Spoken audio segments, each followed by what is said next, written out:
ጉዳይ ለቁም ነገር ጉዳይ ጎረቤት ወዳት ምን እንግዳ ተቀባይ የናገራችንን ክፉ የሚያስባትን ቆራጥነን ልጆቿን አንወድም ጥቃትን በአባቶቻችን ደም የተረከብንሽን እናት አገራችን የምንወድሽን ለጅብ ይሁን እንጂ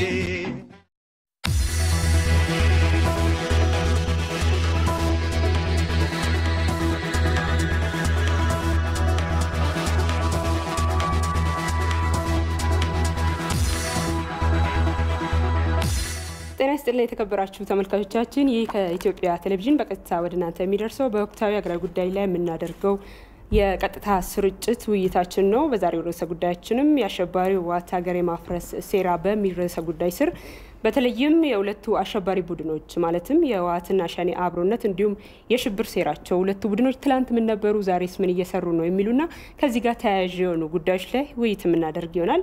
ለዚህ ውይይታችንም ሁለት እንግዶችን እዚህ ስቱዲዮ ጋብዘናል። የዛሬው እንግዶቼ አቶ አብዲ ጸጋዬ የአዲስ አበባ ከተማ አስተዳደር ኮሚኒኬሽን ዳይሬክተር ናቸው። እንዲሁም አቶ ታዬ ደንዳ የብልጽግና ፓርቲ ኦሮሚያ ቅርንጫፍ ህዝብ ግንኙነት ኃላፊ ናቸው። እንግዶቼ እንኳን ደህና መጣችሁ።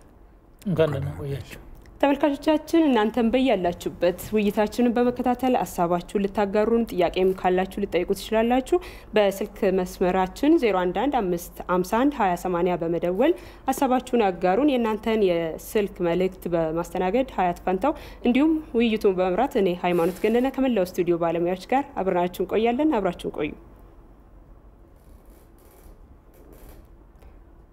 መልካም በቀጥታ እንግዲህ ወደ ውይይታችን ነው የምንገባው። መግቢያ ላይ እንዳነሳሁት የዛሬው ውይይታችን የሚሆነው የሁለቱ አሸባሪ ቡድኖች የሽብር ሴራ ላይ ነው ውይይት የምናደርገው። ሁለቱ አሸባሪ ቡድኖች እንግዲህ ለዘመናት በተናጥልም ይፋ ባልሆነ ቅንጅትም ከጀርባ አብረው ይሰሩ እንደነበረ ይታወቃል። ሁለቱ ቡድኖች እንግዲህ በህዝብ ስም ነው የተቋቋሙት። በመጀመሪያ በህዝብ ስም ተቋቁሞ ግን መልሰው ለነጻነት ነው የቆምን የሚሉትን ህዝብ ሲያፈናቅሉ ለስደት ሲያጋልጡ አልፎም ለሞት ሲያጋልጡ ብዙ ነገሮች ታይተዋልና እስቲ ከዚህ እንነሳቱ። ታዬ ምን ማለት ነው ማለት በህዝብ ስም ተቋቁሞ መልሶ ህዝብን መጉዳት ማለት? መጀመሪያ በኢትዮጵያ ውስጥ ችግር ነበር። እሱን ማንም አይክድም። በ1960ዎቹ ተማሪዎች በጣም ቅን የሆኑ ጥያቄዎችን አንስቷል። አንደኛው ጉዳይ የኢኮኖሚ ጥያቄ ነበረ።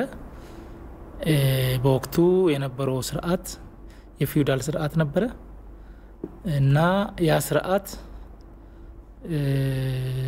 አብዛኛውን ማህበረሰብ ጭሰኛ አርጎ ጥቂቶች የሚንደላቀቁበት ባለመሬትና የጭሰኛ ግንኙነት ነው የነበረው። እሱ ስርዓት መቀየር ነበረበት። መሬት ለአራሹ የሚል ጥያቄ በኢትዮጵያ ተማሪዎች ተነስቶ ነበር ማለት ነው። እሱ ሀቅ ነው። ሁለተኛው ጥያቄ ያው በወቅቱ የዲሞክራሲ ጥያቄ በጣም አስፈላጊ ነበረ። ያው በአለም ላይም ህዝብ የሚመራውን መንግስት የሚመርጥበት ሁኔታ እየተከሰተ ነው። በኢትዮጵያ ላይ የነበረው ግን ንጉስ ነው። ሰው የሚነክሰው በዘሩ ነው እንጂ ያውቃል አያውቅም፣ ለሀገር ይቆረቆራል አይቆረቆርም፣ ይችላል አይችልም አይደለም። ስለዚህ ይሄም ትክክል አይደለም። የኢትዮጵያ ህዝብ የሉዓላዊ ስልጣን ባለቤት መሆን መቻል አለበት። ስለዚህ በኢትዮጵያ ዲሞክራሲ መስፈን አለበት የሚል ጥያቄ ነበረ። ይሄም ሀቀኛ ጥያቄ ነው የነበረው። በሌላም መልኩ የማንነት ጥያቄዎች ነበሩ። ሃይማኖትን በተመለከተ የተዛባ ሚዛን ነበረ። የቋንቋ የባህል እኩልነት መኖር አለበት የሚል ጥያቄ ነበረ። እሱም ጀኒውን ነው። ኢትዮጵያ በውስጧ የሚገኙትን ባህሎች፣ ቋንቋዎች፣ ሃይማኖቶች ሁሉንም በእኩልነት ማስተናገድ መቻል አለባት የሚል ጥያቄ ነበር። እሱም ጀኒውን ነው።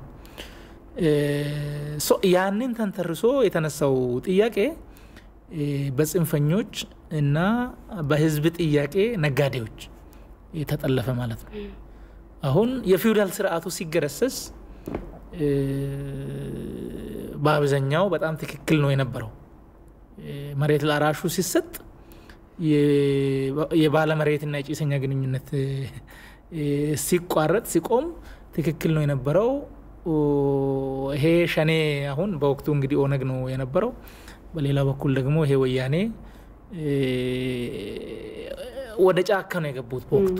ከዛ በፊት ለሚገቡት ያኔ ላይ ነው። ኦፍ ኮርስ ያንን ራሱ የተጀመረውን ሂደት ማጎልበት ይቻል ነበር። አንደኛው ጥያቄ ተመልሷል። የመሬት ጥያቄ፣ የዲሞክራሲ ጥያቄ እንዲመጣ ማድረግ ይቻል ነበር። ደርግ ወደ አላስፈላጊ አቅጣጫ እንዲገፋ የተደረገበት ሁኔታም ነበር። እነዚህ ቡድኖች በጊዜ ሂደት የሚታየው በህዝብ ስም የሚነግዱ ለህዝብ ምንም ርህራሄ የሌላቸው ህዝብ የሚሉት ለሽፋን ውስጥ ግን የቤተሰብ ኢምፓየር የሚገነቡ ናቸው። አሁን ከቲፒኤልኤፍ አንፃር ሲታይ ወደዚህ ሲመጣ አዲስ አበባ ሲመጣ በትግራይ አጠቃላይ በትግራይ ስም ነው የሚነግደው። ወደዛ ሲመለስ ደግሞ አድዋ ነው። አድዋ ውስጥ ራሱ ሲካሄድ ደግሞ የስብዓት ነጋ ቤተሰብ ነው የሚሆነው። እንትን እያለ ሲሄድ የአንድ ቤተሰብ ወይም የጥቂት ግለሰቦች ጥቅም ፍላጎት የቢዝነስ ኢምፓየር መገንቢያ ነው የሆነው። በዚህ በኩልም ያው አንድ ላይ እንትን ሲባል ኦሮሞ የሚል ሽፋን አለው። ከዛ ዝቅ ሲል የሆነ መንደር ይገባል። ከመንደሩ ውስጥ ደግሞ የሆነ ግለሰብና ቤተሰብ ዙሪያ ይሽከረከራል። ይሄ የሸኔ ጉዳይ ማለት ነው። ህዝብ ለሽፋን እንጂ ይሄ ህዝብ አገልግሎት ማግኘት አለበት፣ ችግሩ መፈታት አለበት፣ በነፃነት መኖር መቻል አለበት፣ ወደ ብልጽግና መሄድ አለበት የሚል አይደለም። ህዝብን ለመግዛት፣ በህዝብ ለመገልገል፣ በህዝብ ለመጋለብ የሚደረግ ነው። አጠቃላይ ኔቸራቸው በአንድ ሶስት ጉዳዮች ይመሳሰላሉ በኔ ግምገማ። ሁለቱንም አይቻቸዋለሁ። አንደኛው ጭካኔ ነው። ስብዕና የሚባል ነገር አይታይባቸው። ሰው መግደል፣ ሰው ከነ ህይወቱ መቅበር፣ ሰው ማቃጠል፣ ሰው መቁረጥ ምንም እንትን አይሰማቸው ያረጋሉ። አሁን ወያኔ በማዕከላዊ ሲፈጽም የነበረውን ሁሉም ኢትዮጵያዊ ያውቃል። እግር ቆርጧል ከሰዎች። ያ ብቻ አይደለም፣ ሰው ሲቀጠቅጥ ብዙ ገሎ ቀብሯል ሳይታወቅ። ከነ ህይወቱ ደግሞ የሰወራቸው ብዙ ኢትዮጵያውያን አሉ። ብዙ ምሳሌ ማንሳት ይቻላል። አሁን የቲፒኤልኤፍ ጭካኔ በኢትዮጵያውያን በሌሎች ኢትዮጵያውያን ብቻ ላይ አይደለም።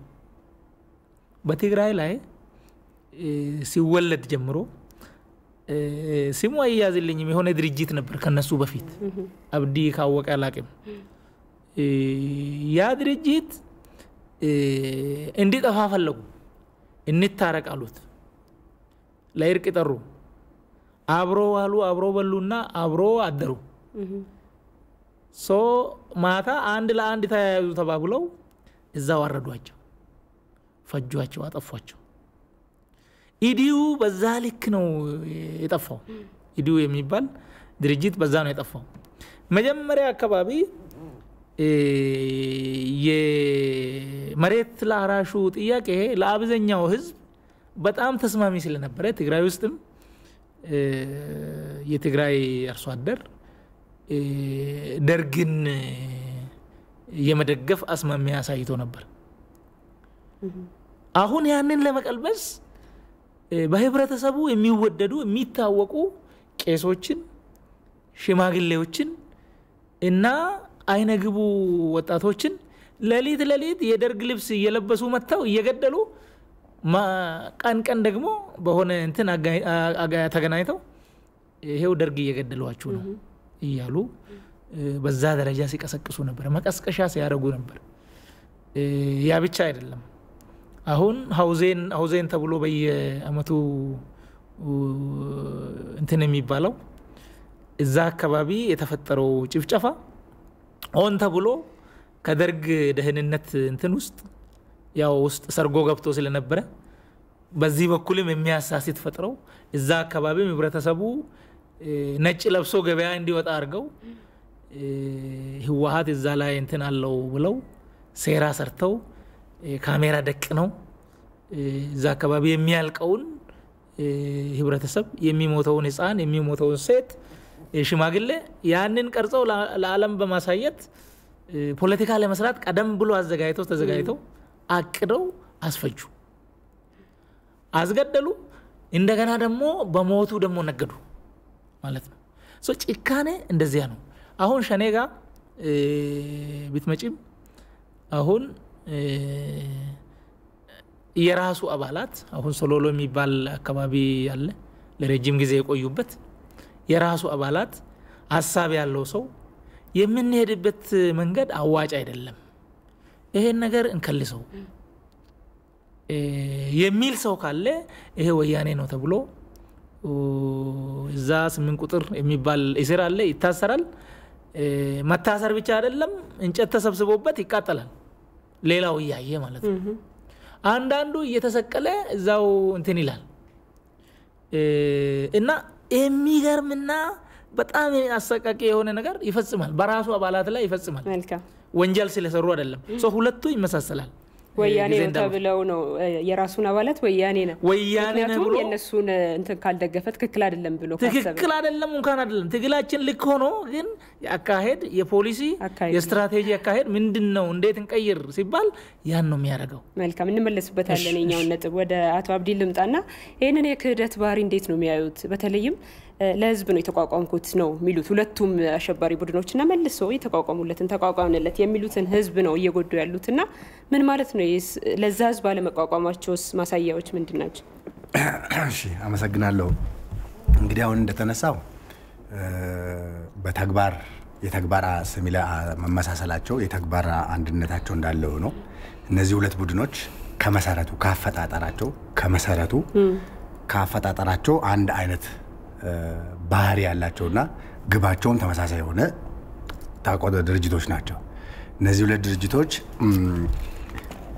ከመነሻው ሲመሰረቱ የተመሰረቱበት አውድ ኮንቴክስት ቀደም አቶ ታዬ እንዳለው አገርን የተገኘ በብዙሃን ትግል በተማሪው ትግል በከፍተኛ በተያጣጫው በተከታተለ ትግል የተገኘን እድል ወደ ሌላ በዲሞክራሲ ወደ ማሳደግ የሚቻለው እድል የሀገር እድል ወደ ሌላ ቨርዥን የቀየሩ ግሩፖች ናቸው ማለት ነው ሁለቱ ከዛ እነዚህ ሁለቱ ውስጥ በጣም ቲፒካል ተመሳሳይ ነገራቸው ሊደርሺፑ ኢጎ ነው የፐርሰናል ህዝብ የሚለው ስም የቅቡልነት ማግኛ መንገድ እንጂ ግብን ህዝብን ግብ አድርጎ የህዝብን ለህዝቡ የሚያስፈልገውን የኢኮኖሚ ጥያቄ ለዘመናት የተከማቸው የህዝቡን ጥያቄ ችግር ደህንነቱን የመልካም አስተዳደር ችግሩን የዲሞክራሲ ጥያቄውን ወደ ግብ አድርሶ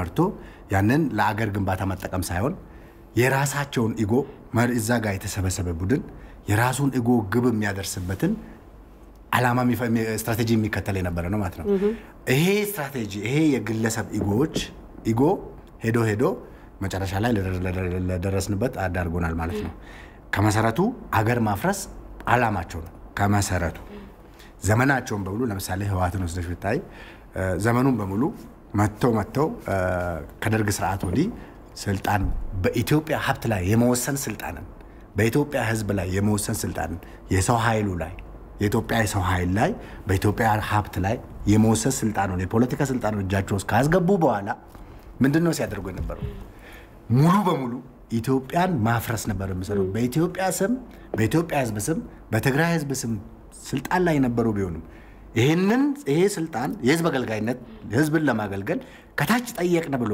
ለትግላችን ምክንያት ነው መነሻ መሰረቱ ነው ብሎ የመጡበትን የህዝብ ጥያቄ ነው ብሎ ከመጣ ስልጣኑ ሲገኝ እድሉ ሲገኝ ምንድነው የሚሆነው ቀጥሎ መሆን የሚጠበቀው አዎ የተገኘውን እድል ወደ ፍሬ ቀይሮ ያንን ምላሽ የዲሞክራሲ ጥያቄ ነበር ከፍተኛ ዲሞክራሲ ጥያቄ ነበር ከታች ቀደም እንዳለው ተከማችቶ የመጣ የኢትዮጵያ ህዝብ ጥያቄዎች ነበሩ እነዚህ ህዝብ ጥያቄዎች አቀናጅቶ ወደ ፍሬ መቀየርና ህዝቡን ወደ ፊት ማስከድ ነው አገሪቱን ካለችባት አዙሪት አውጥቶ ወደዛ መውሰድ ነበር የሚጠበቀው እዛ ላይ እንደውም ለተጨማሪ የኢኮኖሚ ማህበራዊና ፖለቲካዊ ጥያቄዎች አልዳረገም ወይ ለምንድን ነው እንደዚህ ምለው መሰረተ ልማቶች ላይ ሲደርሱ የነበሮች ችግሮችና ያለን በየመንገድ መንገድ ይዘጋ ነበር ኢኮኖሚ እንቅስቃሴዎች እንዳይደረጉና ሌላ ችግር አልፈጠረም ወይ እየመጣውበት ነው ስለዚህ ይሄንን አሁን ስናመጣ እንግዲህ እጃቸው ላይ የፖለቲካ ስልጣኑ ገብቶ እድሉን ሲያገኙት ምንድነው ያደረጉት ጭራሽ አሁን እንዳልሹ ያው የመጣውበት ነበር አገሪቱን ከስር ከመሰረቱ ወደሚያፈርስ ተግባር የዛሬ ስራ አይደለም እሱ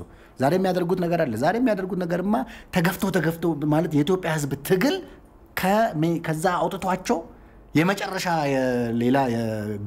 በሌላ ኃይል ተጋልቦ የፈረስነት አገልግሎት ይሰጡበት ያለ እንጂ ኢትዮጵያን የማፍረስ ተግባራቸውንማ ኢትዮጵያን ያስተዳደሩ ከስር እየሰሩ ነበር አንደኛ ኢትዮጵያን ከስታንዳርድ የአገር ቫልዩ አንድ ላይ የሚሰበስቡን ኢትዮጵያዊነትን እሴቶች ሲያፈርሱ ነበር በኢትዮጵያ ስም ስልጣኑ ላይ ናቸው እንጂ ነገር ግን የኢትዮጵያ ጠላት ነበሩ በተግባር የኢትዮጵያ ቫልዩ የኢትዮጵያዊነትን እሴቶች እንዳጣሪያቸው በትምህርት ቤት ተማሪ እንዲጠየፋቸው ካሪኩለም ውስጥ እንዳይገቡ እንዳይገነባ ኢትዮጵያዊነት መንፈሱ አንድነት የኢትዮጵያዊ አንድነትን መንፈስ ከስር ስነዱ ነበር እዛ ውስጥ ያንን በሚንድ መልኩ ምን ሲያደርጉ ምን ነው ሲደረግ የነበረው የግንባታ ስታንዳርዶች ምን ነበር በልማት ስም በኢትዮጵያ ህዝብ ልማት ስም የግንባታ ስታንዳርድ በሙሉ አገሪቱ ላይ ጠፍቶ አቋራጭ ግንባታ የሌብነት ግንባታ አጠቃላይ ግንባታ መዋቅሩን የሌብነት መዋቅር አድርጎት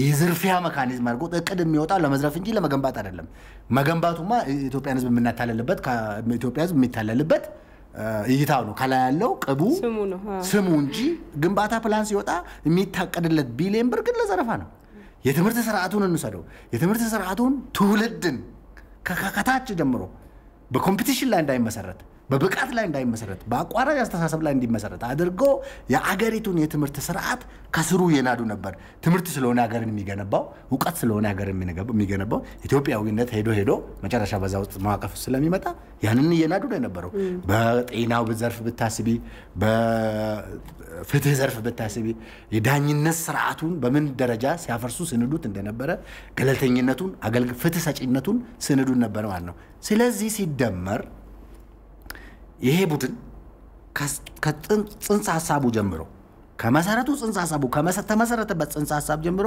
የኢትዮጵያ አፍራሽ ቡድን ነው በኢትዮጵያ ስም መጥቶ ኢትዮጵያውያንን ለመዝረፍ የኢትዮጵያውያንን ሀብት ለመዝረፍና እዛ ላይ ውሳኔ ለመስጠት ያንን ለራሱ ጥቅም ለማዋል እንጂ የኢትዮጵያ ጠላት ሆኖ ሲያፈርሳት ነው ማለት ነው የኖረው ከባህሪውም ጀምሮ ይሄ ሲሆን በምን ሂሳብ ነው ለትግራይ ህዝብ የሚሆነው የትግራይን ህዝብ ከኢትዮጵያ ህዝብ ሲነጥል አይደለም እንደይኖረው ከኢትዮጵያ ህዝብ ለመነጠል ናሬቲቮችን ትርክቶችን አጉል የውሸት ትርክቶችን ሲነዛ አይደለም እንደይኖረው የኦሮሞና የአማራ ህዝብ መካከል ከፍተኛ የመለያየ ልዩነት እንዲፈጠር ታግ ያረጋ አይዲዮሎጂያይዝ ያረጋ እነዚህን ህዝቦች ለመነጠል ከፍተኛ ትግል ሲያረጋል እንደይኖረው ጻራ ኢትዮጵያዊነት አይደለም እንደ ጻራ የትግራይ ህዝብነት አይደለም ይሄ ነው ለትግራይ ህዝብ የታገለ ለትግራይ ህዝብ ነው የቆምኩት የሚል ቡድን ለትግራይ ህዝብ በዚህ መልኩ ነው እንደሚያረጋ የትግራይ ህዝብ በሴፍቲ ኔት ውስጥ አይደለም እንደይኖረው በከፍተኛ ችግር ውስጥ ከማዕከል ፖለቲካ ተገሎ ጥቂቶች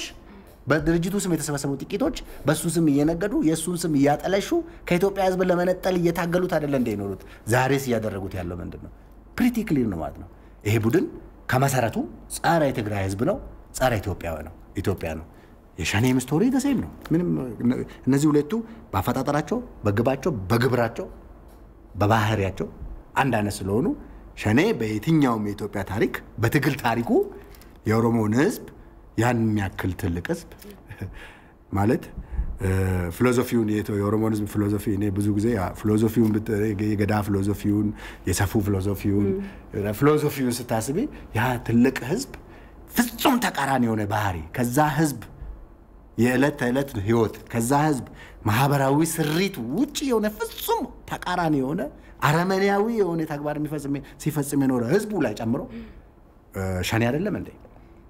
ይሄን ሁሉ አመት የኦሮሞ በወያኔ ሁለቱ ይመጋገቡ ነበር። ጠንካራ ነው ኦሮሞ ጠንካራ ብሎ ይመጣ ኢትዮጵያዊነት ስፒሪቱን ያንን የኦሮሞን ቫልዩን ይዞ ወደ ኢትዮጵያ ውስጥ ያለውን ኦሮሞ ለማፍረስ ለማሸማቀቅ ለመግደል ለመግረፍ ዲሴብል ለማድረግ ወያኔ ሸኔን ትጠቀማለች። ሸኔ ደግሞ ያንን ሰርቪስ ይሰጣል። እንደዚህ ያደርጓል እንደኖሩ በያሉበት ሁለቱም ግልጽ ተግባር ነው ማለት ነው። መልካም እንቀጥላለን ውይይታችንን። ደዋይ መስመር ላይ ስላሉ ስልክ እናስተናግደና እንመለሳለን። ሄሎ ጤና ይስጥልኝ። ጤና ይስጥልን። ማን እንበል?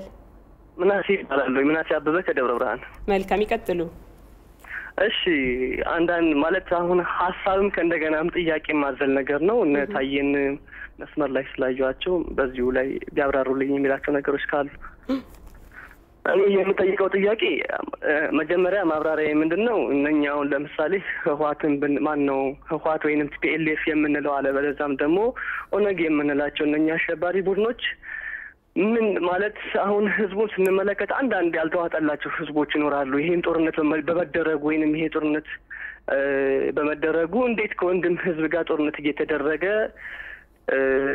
እንደዚህ ያሉ እንትኖች ሽለላዎች ቀረርቶች ይደረጋሉ የሚል አንዳንድ ጥያቄዎች እንዲህ በመንገድ ላይ በመናምን ሰማለሁ። እኔንም ይጠይቁኛል። ግን ለእነኚህ የምሰጣቸው መልሶች አሉ። ማለት በራሱ ይሄ ወራሪ ከሌላው ወራሪ ወይንም ከውጭ ሀገር ወራሪ በምን የተለየ ነገር አለው? ማለትም በራሱ ይዘርፋል፣ አስገድዶ ይደፍራል፣ ይረሽናል። ከዚህ የበለጠ የውጭ ወራሪስ ቢመጣ ምንድነው በኢትዮጵያ ህዝብ ላይ የሚያደርገው ሌላ ተጽዕኖ የሚያደርገው ነገር ምንድነው?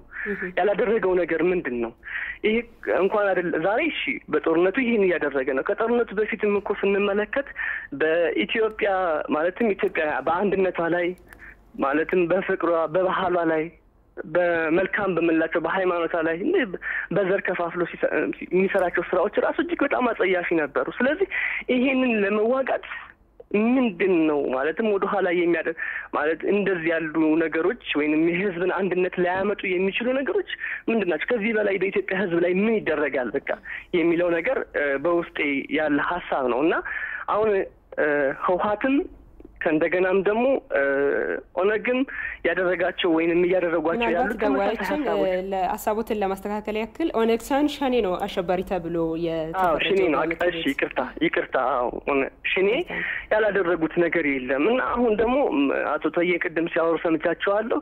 ከህዝቡ የወጡ ናቸው ለእነኛ አሸባሪ ቡድኖች ናቸው እያሉ ነው። ትክክል ነው። እኔም እንደዚህ ያስማማለሁ። ግን አሁን በኦሮሚያ ክልል ላይ ከዚህ በፊት ኦነግ በሚያደርጋቸው ኦነግ ሸኔ በሚያደርጋቸው እጅግ በጣም አጸያፊ የነበሩ ነገሮች ነበሩ። ለምሳሌ ጉራ ፈርዳ ላይና ደምቢዶሎ ወደ ወለጋ ውስጥ ስንመለከት እጅግ በጣም አጸያፊ ስራዎችን ይሰሩ ነበር እና እነኚህን ስራዎች በሚሰሩበት ጊዜ ህዝቡ በነቂስ ወጥቶ ሰላማዊ ሰልፍ አድርጎ እንደዚህ ምናምን ነገር ተዋት አድርጉ አባገዳዎች ይሄን ነገር ሲያደርጉ አላየንም፣ አልተመለከትንም በሰዓቱ ነበረ። ግን እግዚአብሔር ተመሰገነ ይሁን አሁን ላይ መጥፎ መሆናቸውን እያዩ ነው። አሁን ላይ በጣም ኦሮሚያ ህዝብ በነቂስ ወጥቶ ይሄንን የሽብር ቡድን እየነቀፈ ነው ያለው። ትክክል ነው። ግን ቲፒኤልኤፍን ስንመለከት ደግሞ ቲፒኤልኤፍን ከህዝቡ ውጪ ነው ካለ ለምንድን ነው ህዝቡ ወጥቶ ከኔ መውጣት አለበት ይሄ ቡድን የኛ አንፈልገውም እኛ እንደግፈውም ብሎ ለምንድን ነው ህዝቡ በዚህ አሸባሪ ቡድን ላይ በነቂስ ወጥቶ እንትን የማይለው ማለትም ሊቃወመው የማይችለው ለምንድን ነው? እናመሰግናለን ደዋያችን ስላሳቦት። ፕሮግራማችንን ይከታተሉ። እሺ እንቀጥላለን ውይይታችንን። አቶ ታዬ ጋር ልምጣና እስቲ ስለ ኦሮሞ ህዝብ የትግል ታሪክ እና የኦሮሞ ህዝብ ከሌሎች የኢትዮጵያ ብሔር ብሔረሰቦችና ህዝቦች ጋር አገር እንደ ሀገር እንድትቀጥል ትግል ሲያደርግ እንደነበር ይታወቃል። ያውም ትልቅ ትግል እና እዚህ ትግል ላይ የሸኔ የምንለው ቡድን ያደረሰው ተጽዕኖ ምን ይመስላል? አንደኛ ያው ቅድምም ጀምሬ ነበረ ይሄ የሸኔና የወያኔ አንድነት የሚንጸባረቅበት አንደኛው በአላማቸው ነው። አላማቸው ኢትዮጵያ እንደ ሀገር እንድትኖር አይፈልጉም። ወያኔ በኋላ ላይ ኃይል ስለጠፋ ወደ ኢትዮጵያ መጣ እንጂ መጀመሪያ አነሳሱ ታላቋን ትግራይ ለመመስረት ነበር በኋላ ላይ ደርግ ሲወድቅና ሌላ ተቀናቃኝ ኃይል ሳይኖር ሲቀር ኢትዮጵያውያን ነክተው እስኪ ገፉኝ ድረስ ብሎ ለ100 ዓመት እንትን ይዞ ኢትዮጵያን መዝረፍ ጀመረ ማለት ነው ሁለቱም ኢትዮጵያዊነትን የኢትዮጵያን አንድነት ይጠላሉ ከዚህ አንፃር ይሄ ሸኔ የኦሮሞን ህዝብ ትግል ሲቀርጽ ፍሬም ሲያረግ ኦሮሞ በኢትዮጵያ ውስጥ ምንም ድርሻ እንደሌለው ለኢትዮጵያ ባዳ እንደሆነ ባዕድ እንደሆነ እና ኢትዮጵያ ወራን እንደያዘች እና ኢትዮጵያ ስትመሰረት ኦሮሞ በውስጡ እንዳልነበረ ኢትዮጵያ በመጣችበት ታሪክ ውስጥ የኦሮሞ አሻራ ምንም እንደሌለ አርገው ይሰብክ ነበር ማለት ነው ያው ሁለቱም ወያኔም ሸኔም የውሸት ትርክት ነው ኢትዮጵያ ስትመሰረት የኦሮሞ ህዝብ ከሌሎች ወንድሞቹ ጋር በቁመቱ ተሳትፎበታል ዋጋ ከፍሏል ስትመሰረት ጀምሮ አሁን ብቻ ሳይሆን ቀደም በነበረበት ጊዜ ውስጥ ኢትዮጵያ ውስጥ ታሪክ አለው ማለት ነው ኢትዮጵያ ስትመሰረት እንደዛ ነው ኢትዮጵያ ከውጭ ጠላቶች ጋር ስትፋለም ለሉዓላዊነቷ የኦሮሞ ህዝብ እጅግ በጣም ወሳኝ ሚና ተጫውቷል አድዋ ላይ ማየት ይቻላል ከዛ በኋላ የማይጨው ጦርነት ላይ ማየት ይቻላል የ5 ዓመቱን የአርበኞች ተጋድሎ ማየት ይቻላል ብዙ የኦሮሞ ጀግኖችን በዚህ ውስጥ መዘርዘር ይቻላል ያም ሆኖ ግን አሁን በጎንደር ዘመነ መንግስት እዛ አካባቢ ኦሮሞ ነክሶ ሲያስተዳድር ነበር ኢትዮጵያ ታሪክ ገና ሲጠና ብዙ እንትኖች አሉ ማለት ነው ኢትዮጵያን ከኦሮሞን ከኢትዮጵያ መለየት የሚያስችል ምንም ትርክት የለም ግን በትርክት ያው በሌላ መቅጣጫ ኦሮሞ ከውጪ ነው የመጣው ብሎ የኦሮሞን ኢትዮጵያ ውስጥ መከሰት ከ16ኛው ክፍለ ዘመን ወዲ ነው ከዛ በፊት አልነበረም የሚሉም አሉ በሌላ መቅጣጫ ያንን እንደ ግብአት ይተቀምና ይሄ ሸኔ የሚባለው ደግሞ እሱን ትርክት በማስቀመጥ ኦሮሞ ኢትዮጵያዊ እንዳልሆነ ኢትዮጵያ ጉዳይ እንደማይመለከተን ምክንያቱም ግቡ ኢትዮጵያን መበተን ኢትዮጵያን አንድነት መናድ ስለሆነ ማለት ነው ከትግራይ አንፃርም የትግራይ ህዝብ ከረጅም ዘመናት በፊት ጀምሮ የኢትዮጵያ አካል መሆኑ እየታወቀ ግን ታላቋ ትግራይ ኢትዮጵያኛ አይደለችም የሚል ወያኔም በዛ ደረጃ ይሰብካል ማለት ነው እሱም በዛ ደረጃ ማየት ይቻላል ግን የኦሮሞ ህዝብ ተሳትፎ አሁናዊ ሁኔታው በአጠቃላይ ከኢትዮጵያ አንድነት እሱን መለየት ኢትዮጵያን ከኦሮሞ ውጪ ኦሮሞንም ከኢትዮጵያ ውጪ በዚህ ደረጃ ማየት የሚቻልበት ሁኔታ አይደለም ማለት ነው ትርክቱ የውሸት ነው ያው ሀገርን የመገነጣጠል የመለያየት ግብ ያደረገ እሱ ላይ ተመስርቶ የተቀረጸ ትርክት ነው መልካም እስቲ በዚህ ቡድን ስም በሸኔ ማለት ነው የኦሮሞ ህዝብ ላይ ሲደርስ የነበረውን መከራና ስቃይ እስቲ በማን ስንል ደግሞ ህወሓት ስልጣን ላይ በነበረበት ጊዜ ሲደርስ የነበረው ነው አብዲ እሺ አመሰግናለሁ አሁን የተነሳውን እንትን በቶታ የተነሳውን ነገር ትንሽ ሰብሰብ ብንል ያስባለሁ ምንድነው በሸኔ በዚህ ግሩፕ በኦሮሞ ህዝብ ላይ በኦሮሞ ህዝብ ትግል ላይ የደረሰው ጉዳት ምንድነው ዳሜጁ ምንድነው ነው ከመሰረቱ ያው ቅድም እንደተቀመጠው የኦሮሞን ህዝብ ቁመና ድርሻ በዚህ ሀገር ውስጥ በኢትዮጵያ በምትባለው ሀገር ውስጥ የአገሩ ራሱ በገነባት ሀገር ውስጥ ከሌሎች ጋር ሆኖ ማለት ተጠበቀው ነው የኦሮሞ ህዝብ ያለውን ድርሻ እንዲንኳሰስ እንዳይታየው ዋጋ እንዲያጣ በራሱ በኦሮሞ ህዝብ እይታ ራሱ በራሱ መነጽር የራሱን ጓሮ ላይ ሳት መለኮስ ማለት ነው የራስ ጎጆ ላይ ሳት መለኮስ ማለት ነው በዚህ አስተሳሰብ ውስጥ ይሄንን ስተት የሆነ ትርክት አምጥቷል ከፍተኛ ጉዳት ነው ለኦሮሞ ህዝብ ትግል ለኢትዮጵያ ህዝብ ከፍተኛ ጉዳት ነው ምንም ጥያቄ የለውም ማለት ነው ግልባጩ መዛም ተመሳሳይ ነው ልክ የሆነ ኢትዮጵያ የሚባል ወራሪ ኃይል የሆነ የውጭ ሀገር መጥቶ ትግራይን ወሮ የትግራይን ህዝብ እንደወረረ አድርጎ ኮሎኒያል ነው የናንተ ኢትዮጵያ የምትባለው ሀገር ወራ ነው ያዘችው የሚል አብሶሉትሊ የውሸት ትርክት ፈጽሞ ምድር ላይ ተፈጥሮ የማይታወቅ ትርክት በማምጣት የትግራይን ህዝብም በዛ ደረጃ በማድረግ ሁለቱ ተመሳሳይ ካራክተር ናቸው። ቅድም እንዳልኩ ነው አፈጣጠራቸው ሲሚ ተመሳሳይ ፍጹም አይደንቲካል ስለሆነ በዚህ የውሸት ናሬሽን ላይ ተመሰረተ ስለሆነ ወደዚህ ስናመጣው ልክ አሁን የሸኔ ቡድን በዚህ ደረጃ ከላይ ይጀምራል። ያንን ህዝብ ትልቅ ሀገር ዳውን ሳይዝ በማድረግ ይጀምራል። ከፍተኛ ዳሜጅ ነው ህዝቡ ላይ የሚያደርሰው ማለት ነው። ከዛ ስታመጪ እውነተኛ ትግሉ ይሄ ህዝብ በኢትዮጵያ ውስጥ በአገር ውስጥ ሲያስተዳድሩ በነበሩ ስርዓቶች እንግዲህ ይሄ ጥያቄ የኦሮሞ ህዝብ ጥያቄ ብቻ አይደለም የመላው የኢትዮጵያ ብሔር ብሔረሰቦች ጥያቄ የሚታወቅ ነው።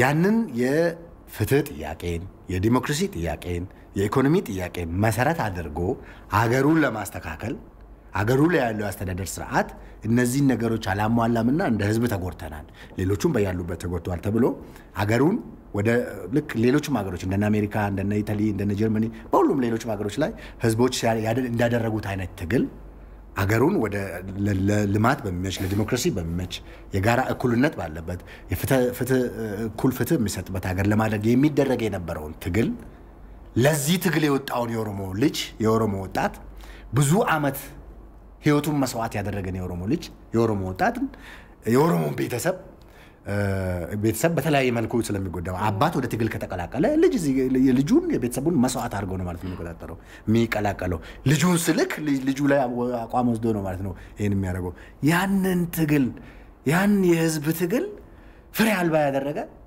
አምጥቶ የትም የበተነ ፍጹም የኦሮሞን ህዝብ ለእፍረት የሆነ ቡድን ነው ማለት ነው። ቡድን ለዚህ ህዝብ ይሄ ህዝብ ልኩ ያልሆነ ቡድን ከኦሮሞ ህዝብ ባህሪ ፈጽሞ የወጣ ቡድን የኦሮሞን ህዝብ በኢትዮጵያ ውስጥ በሌላ ኢሜጅ እንዲሳል በኒሻንጉል ላይ ያደረገው 82 ገና ወደ ዛን ጊዜ ወደ ፓወር ሲመጡ የበኒሻንጉል ህዝብ ላይ የተደረገው ነገር ምንድነው? ያ የኦሮሞ ህዝብ የስነ ልቦናው ስሪቱ አይደለም። ይሄ ስሪት የኦሮሞን ህዝብ የሚወክላል። ይሄ ቡድን ነው የኦሮሞን ህዝብ ምን ጎዳው? ይሄ ቡድን ከዚህ በላይ የኦሮሞን ህዝብ አይጎዳው። እንደ ህዝብ የግለሰብ ጉዳቶችን በሙሉ በየቤቱ ያለውን ተተማ ማለት ነው። በየቤቱ ያለውን ያው የምታውቁት ነው። በየቤቱ ያለው የኦሮሞ ህዝብ ጉዳት ከልክ በላይ ነው። በጣም ከሚታሰበውና ከልክ በላይ ነው። ከወያኔ ጋር ባለው ትስስር ኤቢሳ አዱኛን መንገድ ላይ እንዲጎተት ማድረግ እኮ ይሄ ወያኔ ተግባር ብቻ አይደለም እኮ የሸኔ ተግባር ጭምር ነው። የነሱ ሴራ የጋራ እኩይ ተግባራቸው ስለሆነ ተናቦ የሚሰሩ ስራ ስለሆነ ከመሰረታቸው በዛ መስመር ላይ ስለነበሩ የኦሮሞን ህዝብ ስነ ልቦና ለመስበር የአንድ ግለሰብ ጉዳይ አይደለም። ይሄ የኢሰባዊነቱ ጉዳይ ብቻ አይደለም። የአረመኔ የጭካኔ ተግባር ብቻ አይደለም። እንደ ህዝብ የህዝቡን ሞራል የትግል ሞራል ለመስበር የተደረገ ተግባር ነው። የዚህ ተግባር ባለቤት እኮ ነው አንዱ ሸኔ።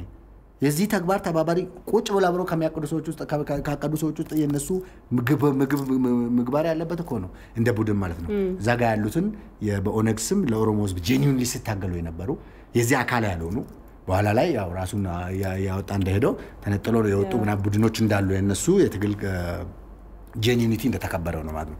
እቺ ኮሯ ግን አሁንም አብራው ያለችው ኮሮ ቡድኗ ግን የዛን ጊዜ መብራይ ነበረች ቡድን ነች።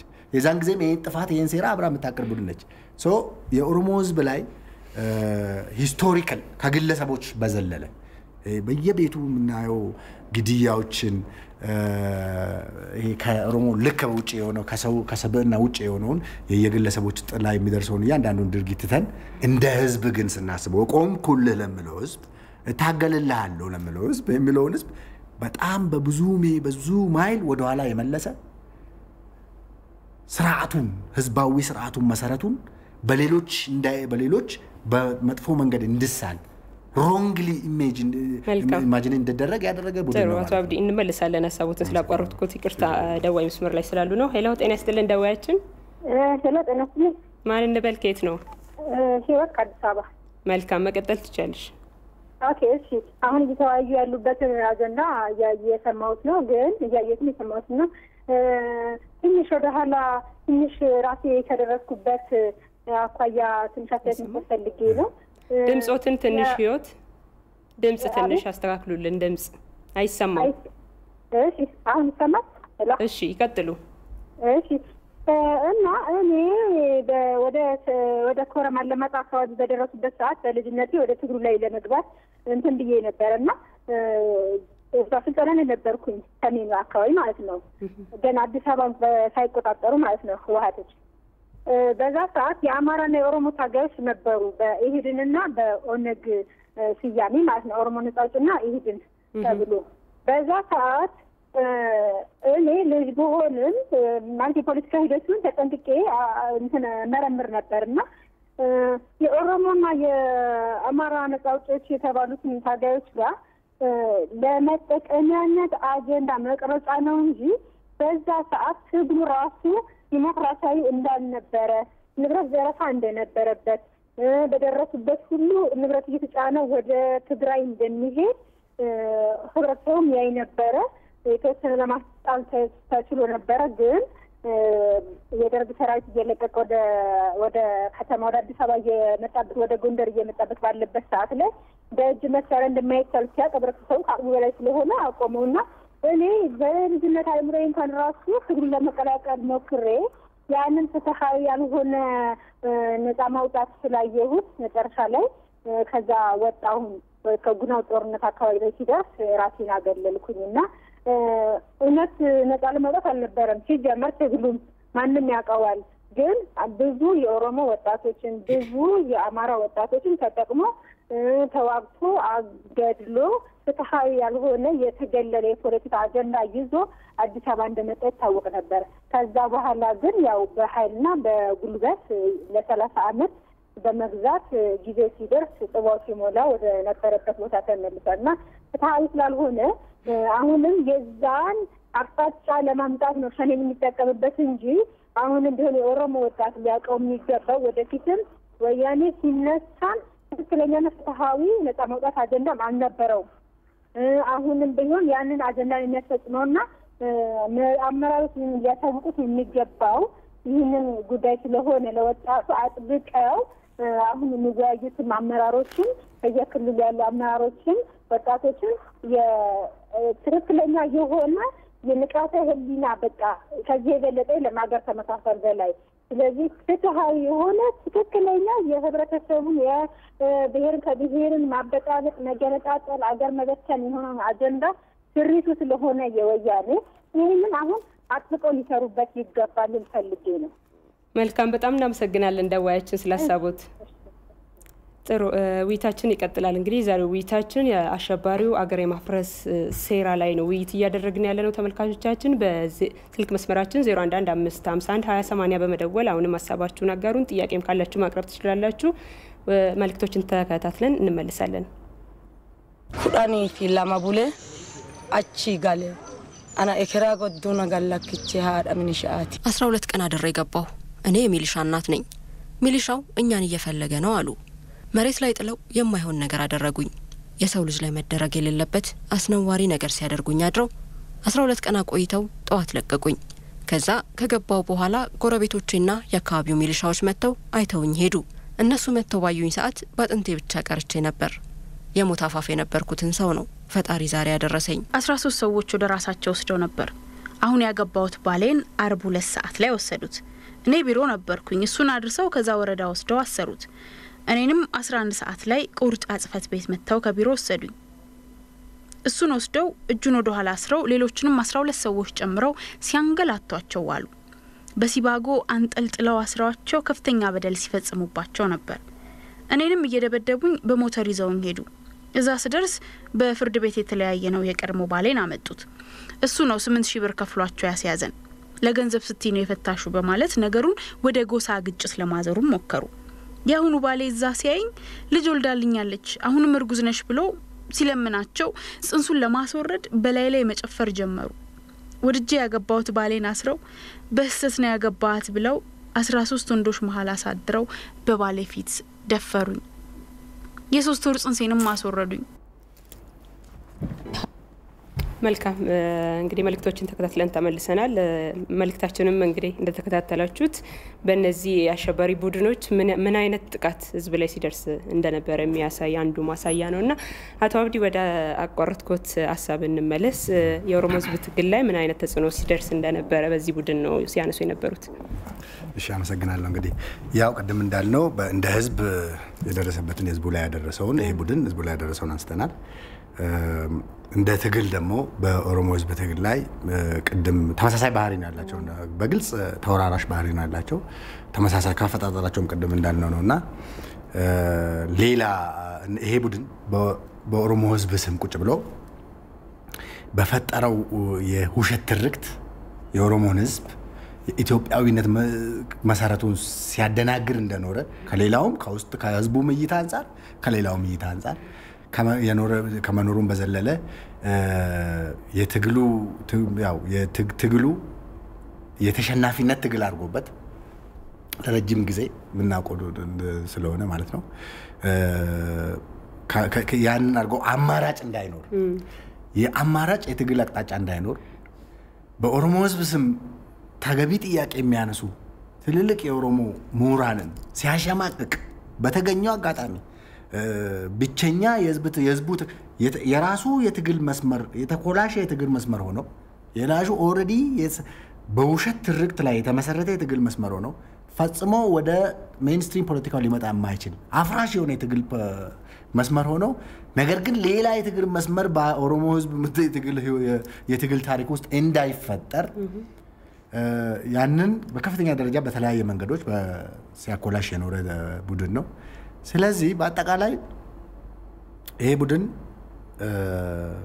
ምናልባት ቀደም እንዳለው ጅማሮ ሲጀመር ጅማሮ የተጀመረበት መሰረቶች አሉ ደዋያችንም ያነሱት ሐሳብ አለ ከሱ ጋር ያይዞ ማንሳት ይችላሉ ወደ ኋላ ተመልሶ ያንዴ 83 ላይ ህወሓት ወደ ስልጣን ሲመጣ ምን እንደነበሩ ግንኙነታቸው ከዛ በኋላስ ምንድነው የተፈጠረው የሚለው ነገር አስተውልን ነበር ያው እንግዲህ ይሄ ሻኔ 83 የሚያደርገው ወያኔን ተሸክሞ ኦር ቲፒኤልኤፍን ተሸክሞ አምጥቶ ለወንበራ አድርሶ የተመለሰ ፈረስ ነው ከዛ ውጪ ሌላ ምንትን የለው ድክመቱ የራሳቸው የትግል ግንዛቤ ስተት የፈጠሩት የኦሮሞ ህዝብ ትግል የነበረው ጄኒውን የኦሮሞ መብትና የኦሮሞ ህዝብና ኢትዮጵያ within the context of ኢትዮጵያ ማለት ነው ታጋዮችን የትግል ጥረት የትግል ልፋት አኮላሽተው ሆም ብሎ ለኔ እስከሚገባኝ የፈረስነት አገልግሎታቸውን ሰጥተው የተመለሱ በዛ ሰዓት 82 ላይ የተከሰተውን በጣም እናቃለን እንግዲህ በየቦታው በሐረር የተከሰተውን በወለጋ የተከሰተውን በየቦታው የተከሰተውን የኦሮሞ ህዝብ ላይ የተከሰተውን ከፍተኛ የሞራል ስብራት የትግል ያን ሁሉ መስዋዕትነት ከፍሎ የመጣበትን አገሩን ላይ አስተዋጽኦ እንዳይኖረው አገሩን መልሶ የተነሳበትን ትግል ከወንድሞቹ ጋር ሲያደርገው የነበረውን ትግል በዛ ደረጃ ቀልብሰው አገሩ ላይ ማድረግ የሚገባውን አስተዋጽኦ የአገር ግንባታው ላይ ዲሞክራሲ ስርዓት ግንባታው ላይ ማድረግ የሚገባውን አስተዋጽኦ አኮላሽተው ተመልሰው ወደ ሌላ ዙር ፍጅት ሌላ ዙር እልቅት ሌላ ዙር የትውልድን ዲሴብል በሚያደርግ መንገድ የገባበት ስለሆነ ይሄ ቡድን ለኔ እስከሚገባኝ በአጠቃላይ በኦሮሞ ህዝብ ላይ ከፍተኛ በደል የፈጸመ የኦሮሞን ህዝብ ቁመና ያሳነሰ በኦሮሞ ህዝብ ባህሪ የማይወከል ፈጽሞ የኦሮሞን ህዝብ ባህሪ የማይወክል ከኦሮሞ ህዝብ የወጣ የማይመስል ስነ ምግባር ያለው ጭካኔ ያለው በዛ ደረጃ በራሱ ህዝብ ላይ ከፍተኛ ጭካኔ የሚያንጸባርቅ ሌላው ህዝብ ላይ ኦሮሞና ሌላው ህዝብ ቀሽማንዶ ላይ በኒሻንጉል አካባቢ በዛ በኦሮሚያ ቀሽማንዶ የሚባል የሰፈራ ጣቢያ ነበር እዛ ላይ ምንም የማያውቁ ኢትዮጵያውያንን ሰብስቦ በማቃጠል በአዳራሽ ውስጥ አድርጎ አንድ አዳራሽ ውስጥ አድርጎ ያቃጠለ ፈጽሞ የኦሮሞ ህዝብን ካራክተር የሌለው ቡድን ነው ሶ ይሄንን በዚህ ደረጃ ከትግል በዘለለ ከኦሮሞ ህዝብ ትግል በዘለለ የኦሮሞን ህዝብ ማንነት በከፍተኛ ደረጃ ዲግሬድ ያደረገ የሚያደርግ ተግባርን የፈጸመ ቡድን ነው ይሄ ቡድን ማለት ነው ሶ የኦሮሞ ህዝብ አሁንም ቢሆን በአግባቡ ይሄን ልኩን አውቆ በሚመጥነው ቁመናው ልክ ስበናውንም ታሪኩንም በኢትዮጵያ ውስጥ ያለው ድርሻውንም ቅድም እንዳልነው ኢትዮጵያዊነት ድርሻውንም ያን ተረድቶ እንግዲህ ትግሉ በትክክለኛ መስመር ይዟል ብለን እናምናለን። መልካም እንመለስበታለን። የኦሮሞ ህዝብ ማድረግ አለበት የሚለውን አቶ ታዬ ጋር ልምጣና እስቲ ወደ ኋላ ተመልሰን ያኔ የሽግግር መንግስት ሲቋቋም እነዚህ ሁለቱ አሸባሪ ቡድኖች ከዛ በፊት ምን ነበሩ? ያኔስ እንዴት ነው የተለያዩት? ዛሬ ደግሞ ተመልሰው ሀገር ለማፍረስ አንድ ነን ማለታቸውስ ምን ማለት ነው? ቅድም እንዳነሳሁት በግብ ደረጃ ኢትዮጵያ ላይ ያላቸው አጀንዳ አንዴ ነው። ኢትዮጵያ መፍረስ አለባት የሚል ነው። ከ1983 በፊት በተወሰነ ደረጃ ግንኙነትም ነበረ። ኦነስትሊ ስፒኪንግ ያው በደርግ ውስጥ የነበረው ደርግ የሚሰራቸው ልማቶች እንዳሉ ሆኖ ግን አምባገነንነት ነበረ፣ ዴሞክራቲክ አልነበረም። እሱ መስተካከል ነበረበት። ደርግን መታገል እንደ ወንጀል ሊታይ አይችልም ማለት ነው። አምባገነን ነበረ። ከዛም ባሻገር ደግሞ ከብዝህነትን ከማቀፍ አንጻርም ውስንነቶች ነበሩ። በዛ አካባቢ ያንን አጀንዳ ግን ለዛ ነው የታገሉት ወይ ነው ዲሞክራሲን አንስቷል። ብዝህነትን የብሔር ብሔረሰብ ቋንቋ ጥያቄ ራስን በራስ ማስተዳደር ጥያቄ ብሏል። ኦኬ ከዛ ከመጡ በኋላ ምንድነው ነው የነበረው? ያሉትን አይደለም የሆኑት። ከደርግ የባሰ አምባገነን ሆኑ፣ ከደርግ የባሰ አሃዳዊ ሆኑ። ቲፒኤልኤፍ ማለት ነው። ቅድም ከደብረ ብርሃን የደወለ አድማጫችን ሁለት ጉዳዮችን እዛ አካባቢ ሐሳብ መስጠት ፈልጌ ነው። አንደኛ ይሄ ኦነግና ሸኔ መለየት ያስፈልጋል። ምንድነው ኦነግ ምንድነው ሸኔ ነው? ይሄ ሸኔ በኦነግ ውስጥ የቲፒኤልኤፍ የህወሓት ፕሮጀክት ነው። በኦነግ ውስጥ ኦነግ 9 ጊዜ ነው የተከፋፈለው። የከፋፈለው ይሄ ቡድን ነው። ይሄ ቡድን የሚመራው ራሱ በወያኔ ነው። በኦነግ ውስጥ የወያኔ ፕሮጀክት የወያኔ ድርጅት ነው። ኦሮምኛ ተናጋሪ ወያኔ ነው ቡድኑ እዛ ውስጥ ያለው ማለት ነው። ጄኒዩንሊ ለኦሮሞ ህዝብ ኮዝ የታገሉ የኦነግ አባላት የሉም ማለት አይደለም። ጄኒዩንሊ በቅንነት የታገሉ እነዛ ታጋዮች አሁን ለውጡን ደግፎ በተቃውሞም ቢሆን ጄኒዩን በሆነ መንገድ የቀጠሉ አሉ። ከመንግስት ጋር የተቀላቀሉ መንግስትን እየደገፉ የሚሄዱም አሉ። እዛ ውስጥ ግን ወያኔ ይሄን ኦነግ ይሄ ሸኔ የሚባለውን ሲጠቀምበት የነበረው በሶስት መንገድ ነው። ኦፍ ኮርስ በሁለት ማየት ይቻላል፣ ግን በደንብ ለመዘርዘር አንደኛው ጉዳይ ስሙን እንደ ታርጋ ማድረግ ነው።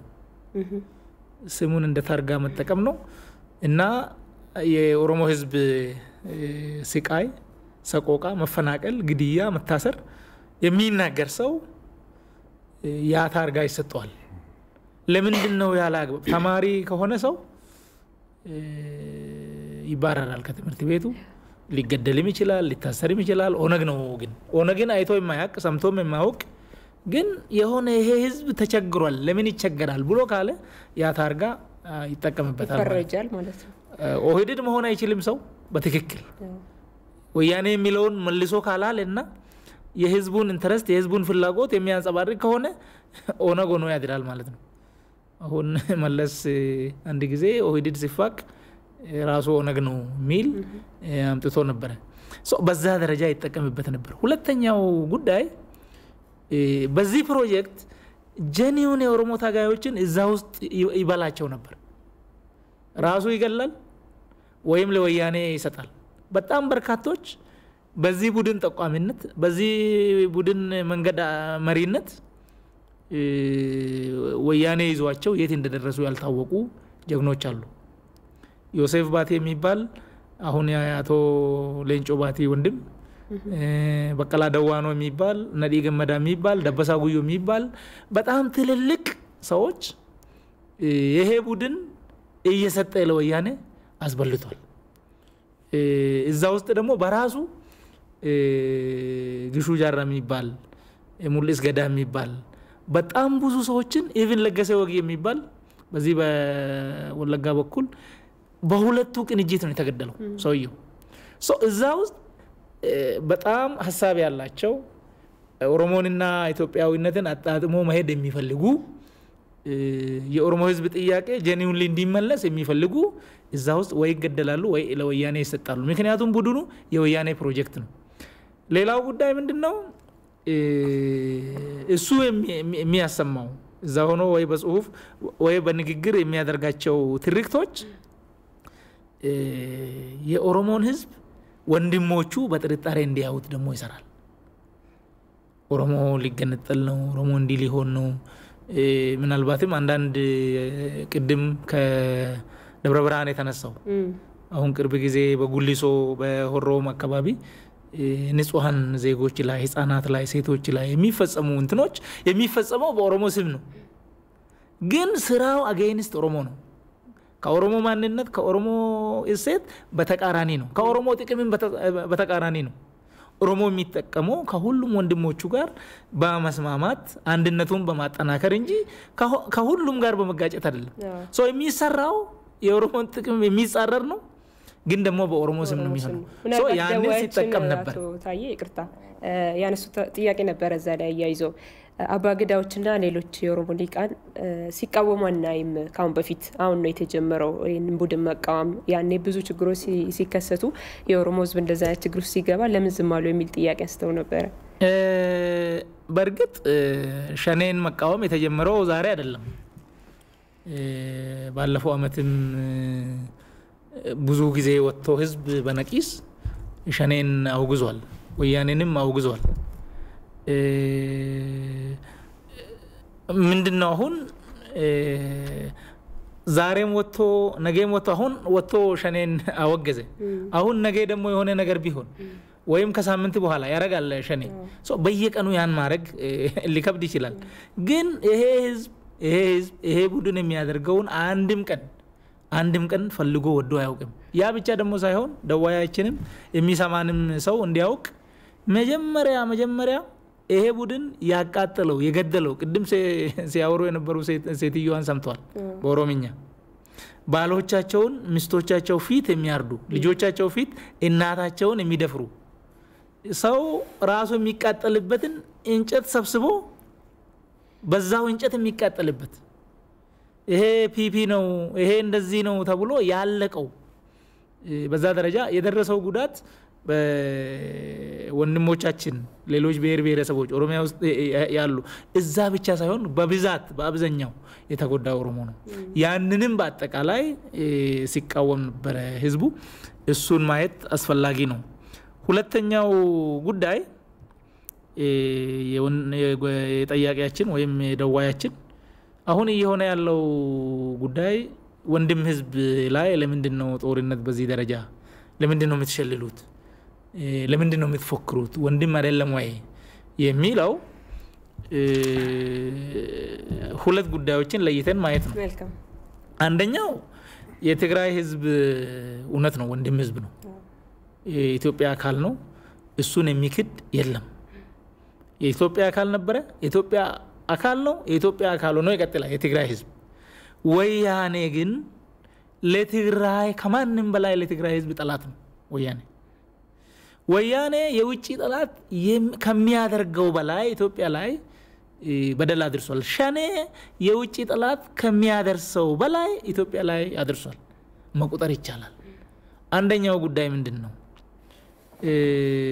ኢትዮጵያውያን በውጪ ጠላት ሲወረሩ በታሪካቸው ይተባበራሉ፣ አንድ ይሆናሉ።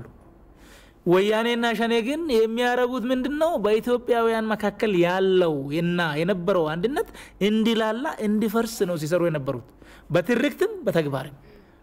ሶ ይሄንን ለውጪ ጠላት ሁላ ጥቃት እንዲመች ኢትዮጵያ ህዝብ ያንን ሲያረጉ ነበር ከአንድነት አንፃር ሲታይ።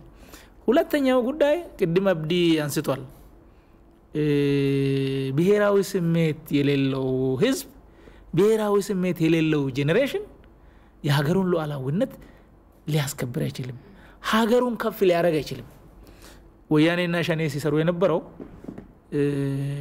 ብሔራዊ ስሜትን ሀገራዊ ማንነትን መግደል ላይ ነው ሲሰሩ የነበሩት። ፕሮጀክት ቀርጸው ባጀት በጅተው ያንን ሲሰሩ ነበር ኢትዮጵያ ማለት የሚያሳፍርበት ደረጃ ላይ ደርሶ ነበር በሆነ ወቅት ላይ ውጪ ጠላት ምንድነው የሚሰራው ከዚህ በላይ የውጪ ጠላት ይሄን መስራት ይችላል እንዴ ዘመድ መስሎ ይሄ ገብተው ሰው ስለራሱ ስለጎረቤቱ እንደ በዛ ደረጃ ይሄ ግለኝነት ብቻ ሰርጸው ሌብነት ሀገር ወርሰው ሀገራዊ እሴት ሃይማኖትን ጨምሮ ኢንዲረክስ ለማድረግ ብዙ ሰርቷል ማለት ነው ይሄ የውጪ ጠላት ወራሪ ከሚያደርሰው ጉዳት በላይ ነው እሱን በደንብ ማየት ያስፈልጋልና ወንድም ስንል የትግራይ ህዝብ ወንድም ነው ወያኔና ሸኔ ግን ትግሉ ደግሞ ከትግራይ ህዝብ ጋር ከትግራይ ህዝብ ጋርም አይደለም ከኦሮሞ ህዝብ ጋርም አይደለም ሸኔን ማውገዝ ሸኔ ጠላት ነው ማለት እሱ ኦሮሞን ህዝብ የሚመለከት አይደለም ወያኔ ጠላት ነው ማለትም በዛው ልክ ነው ቅድም ደግሞ ሃይማኖት ያነሳችሁ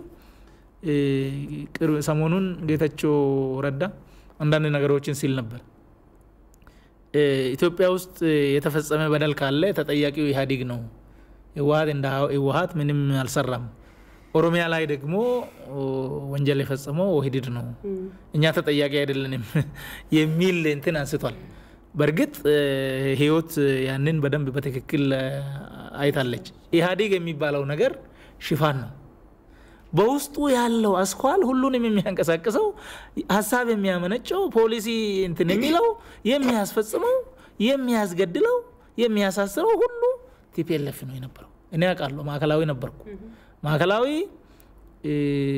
ሲታሰር ሰው ውሃ የሚያመጣ ምግብ የሚያመጣ ወያኔ ነው እዛ አካባቢ ኢህዲን አይታይም ኦህዴድ አይታይም የሚመረምር እሱ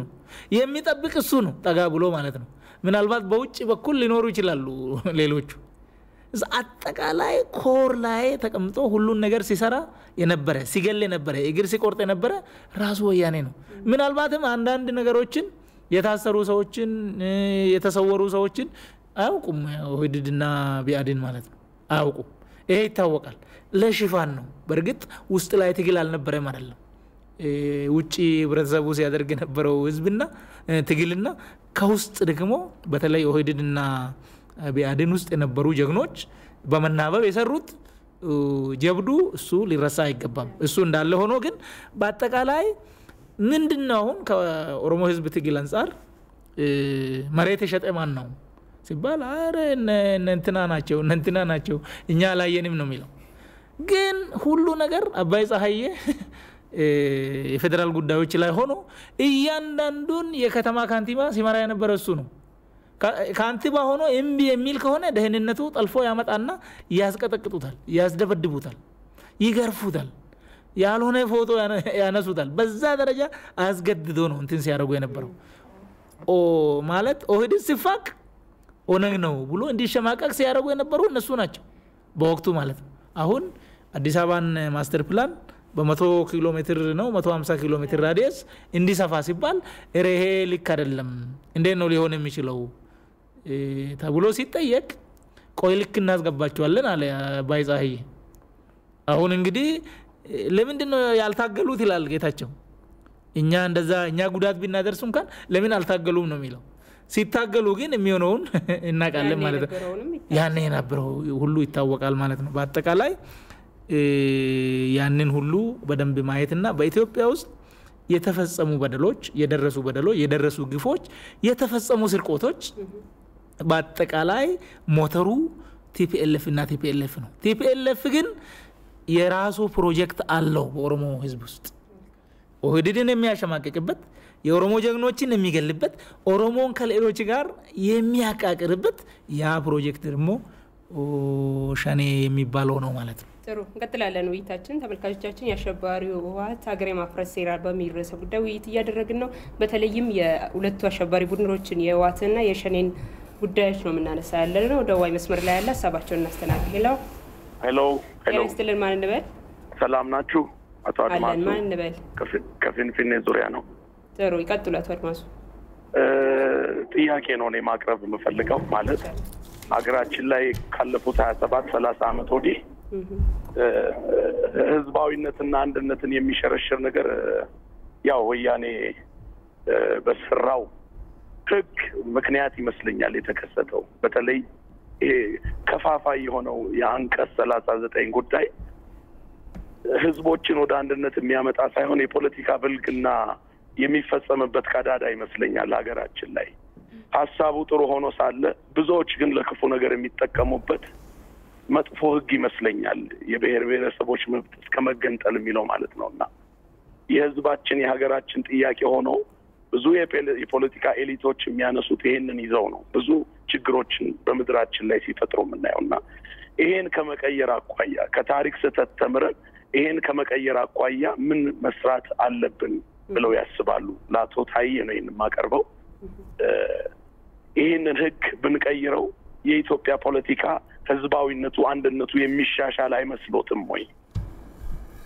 እንደገና የፖለቲካ ብልግና የሚፈጽሙ አካላት ቀዳዳ የሚያጡ አይመስሎትም ወይ ይሄንን ሐሳብ እንዲመልሱልኝ ነው የምፈልገው አመሰግናለሁ በጣም እናመሰግናለን መልሱን ይከታተሉ እሺ የደዋያችን ጥያቄ እንመልስበታለን አቶ ታዬ አቶ አብዲ ጋር ልምጣና ቀደም አንድ ሐሳብ ስቼ ነበር በዚህ በሸኔ ስም የኦሮሞ ህዝብ ለምን ሲደርስ ነበር የሚለው እስቲ በተወሰነ እንኒ አቶ ታዬ የተወሰነ አንስተውልናል እሱ ለምን ይጀምራሉ ያው ኦሬዲ አይ ቲንክ በዛም ባንድም በሌላ መልኩም ተነካክቷል እንትኑ እሹ ያው በሸኔ ስም የኦሮሞ ህዝብ ላይ ብዙ ይታወቃል አንደኛው የኦሮሞን ህዝብ ኢማጂኔሽን እንደ ህዝብ ሌላው ኢትዮጵያዊ የሚያይበትን መነጽር የሚያይበት የነበረው መነጽር እንዲያይበት የተደረገው መነጽር የኦሮሞን ህዝብ ልክ ሸኔ በፈጸመው በተግባሩ ልክ ማይገልጸውን ካራክተር እንደ ህዝብ እንዲ አለው ብሎ ሌላው እንዲያስብ ማድረግ ነው ከፍተኛ ዲዛስተር ነው ከፍተኛ ዳሜጅ ነው እንደዚህ በህዝብ ላይ ደረሰ ከፍተኛ ዳሜጅ ነው ሁለተኛ የኦሮሞ ህዝብ በዚህ ቡድን ምክንያት በዚህ ቡድን ድርጊት ምክንያት በዚህ ቡድን ግብር ምክንያት ጠንካራ የተባለ ጎበዝ የተባለ የሚወጣ ለሀገር ለትውልድ የሚጠቅም አስተሳሰብ ያለው ስብዕና ያለው የኦሮሞ ልጅ ልክ በትንሹ እንዲቀጭ እንዳይወጣ ለሀገር ግብአት መሆን የሚችሉ አስተሳሰቦቹ ገና ወደ ደረጃው ሳይደርሱ እንዲቀጩ ለማድረግ እንዳያድጉ በማድረግ ሂደት ውስጥ ዋና ምክንያት ዋና ታርጋ የነበረው ቅድም እንደተቀመጠው ማለት ነው ዋና ታፔላ ሆኖ ታርጋ ሆኖ የሚጨፈጨፍበት የነበረው አንዱ ይሄ የዚህ ቡድን ባህሪ ነው ከዚህ ቡድን ጋር አገናኝቶ በማንኛውም ሰዓት ላይ ጂኒውን የሆነ የኢትዮጵያዊ የኦሮሞ ህዝብ ኢትዮጵያን በመስራት ሂደት ውስጥ ድርሻ ነበረው ኢትዮጵያ ስትገነባ ከሁሉም ኢትዮጵያዊ ጋር ሆኖ ኢትዮጵያን የገነባ ህዝብ ነው እንጂ ከሆነ ቦታ የመጣ ወይም ደግሞ ልክ እነሱ ያስቀመጡት ትርክት እንዳልነበረ ያው ግልጽ ነው ይሄንን አቋም ይዞ የሚወጡ ጠንካራ ኢትዮጵያዊ የኦሮሞ ልጆችን የሚቀጭ የነበረው ተቋም አንዱ በራሱ ይቀጫል በሌላው ያስቀጫል ይሄ ድርጅት ነው ይሄ ያው አይድሪ doesn't call ድርጅት የሚባልም አይደለም ቡድን ነው የተለየ ኢንተረስት ያሰበሰበው እጎና የተለየ ኢንተረስት ያሰበሰበው ቡድን ስለሆነ ማለት ነው እውነት ደግሞ ለኦሮሞ ህዝብ ነጻነት ቆሞ ቢሆን ኖሮ እንደዛ ሲሆን እኔ ያለው ብሎ መውጣት መቻል ነበር ኤግዛክትሊ በየቦታው ሲከሰቱ የነበረው የወጡትና ያየናቸው መቼ ነው ፎር ዛት ማተር የወጡትና ያየናቸው በቀደም ሌላ የኦሮሞ ህዝብ ወጣቶች ቄሮዎች እና እንዲሁም ከሌላው የኢትዮጵያ ብሔር ብሔረሰቦች ባደረጉት ከፍተኛ ትግል ነብሳቸው እንግዲህ በጣም ብዙ ሰው ተሰውቶበት አካሉን አጥቶበት ህይወቱን አጥቶበት አገሩ ተሰደውበት የተገኘውን ውጤት ወደ ኋላ ለመመለስ ግልጽ እንትን እኮ ነው ቅድም የተነሳው ነው እዛ ውስጥ ያለ ፕሮጀክት ስለሆነ ራሱ ይሄ ቡድን ከታች ጀምሮ ለዘመናት ሸኔ የሚለው የኦሮሞ ህዝብ ትግል መራለው ከመለው ቡድን ውስጥ የተፈጠረ እጢ ስለሆነ እዛ ቡድን ላይ ተለጠፈ እጢ ስለሆነ ከመሰረቱ ራሱ እባጭ እዛ ውስጥ ያለ እባጭ ስለሆነ ይሄንን ማህበረሰብ እዛ ውስጥ ሆኖ የዚህ ማህበረሰብ ትግል ሲያኮላሽ የዚህ ማህበረሰብ ቫልዩ ዲግሬድ ሲያደርግ ወደ ኋላ ሲመልስ እንጂ አላማውም ስለሆነ ያንን መደገፍ አልነበረም ስለዚህ ትግልክ የኦሮሞ ህዝብ ትግል ይሄ የወጣቶቹ ትግል ሲመጣ ያልነበረ ቡድን ወደ ውጤት በመጣንበት ግዳ ኦፍ ኮርስ እንጀራ አባቱን ወይም አባትየውን ከስልጣን ስለተባረረ እንግዲህ አሁን ሊታገል ነው ማለት ነው አሁን ነው ትግል የሚጀምረው ድሮማ አላማውን ያስፈጸመ ነው ሰው ትግል መጀመር አጌንስት የኦሮሞ ህዝብ ድል አጌንስት የኢትዮጵያ ህዝብ ትግል ድል ወጥቶ ትግል የጀመረበት በቀደም ነው የኦሮሞ ህዝብ በወቅቱ የነበረው በወያኔ ቤዚካሊ የሚመራ ቀደመቱ ታየ እንዳስቀመጠ በጣም ቀልድ ነው የሚቀልዱት ህዝብ ላይ ቀልዳሉ ኢትዮጵያ ህዝብ ላይ ቀልዳሉ ኢትዮጵያ ታሪክ ላይ ቀልዳሉ በጣም ቤዚካሊ ይንቃሉ የጌታቸው ረዳ ንግግር ከፍተኛ ንቀት ነው ለኢትዮጵያ ህዝብ ንቀት ነው ማለት እኔ ብቻ ነኝ አዋቂ ነኝ I don't know ንቀት ነው ከፍተኛ ንቀት ነው እንጂ እኛ እኮ ለምን አልከሰሱንም እኛ ነን እንዴ ያድግ የመራ ነው ማለት የኢትዮጵያ ህዝብ አያውቀውም እንዴ በየቤቱ ያለው በየሜዳ ያለው ኢትዮጵያ ህዝብ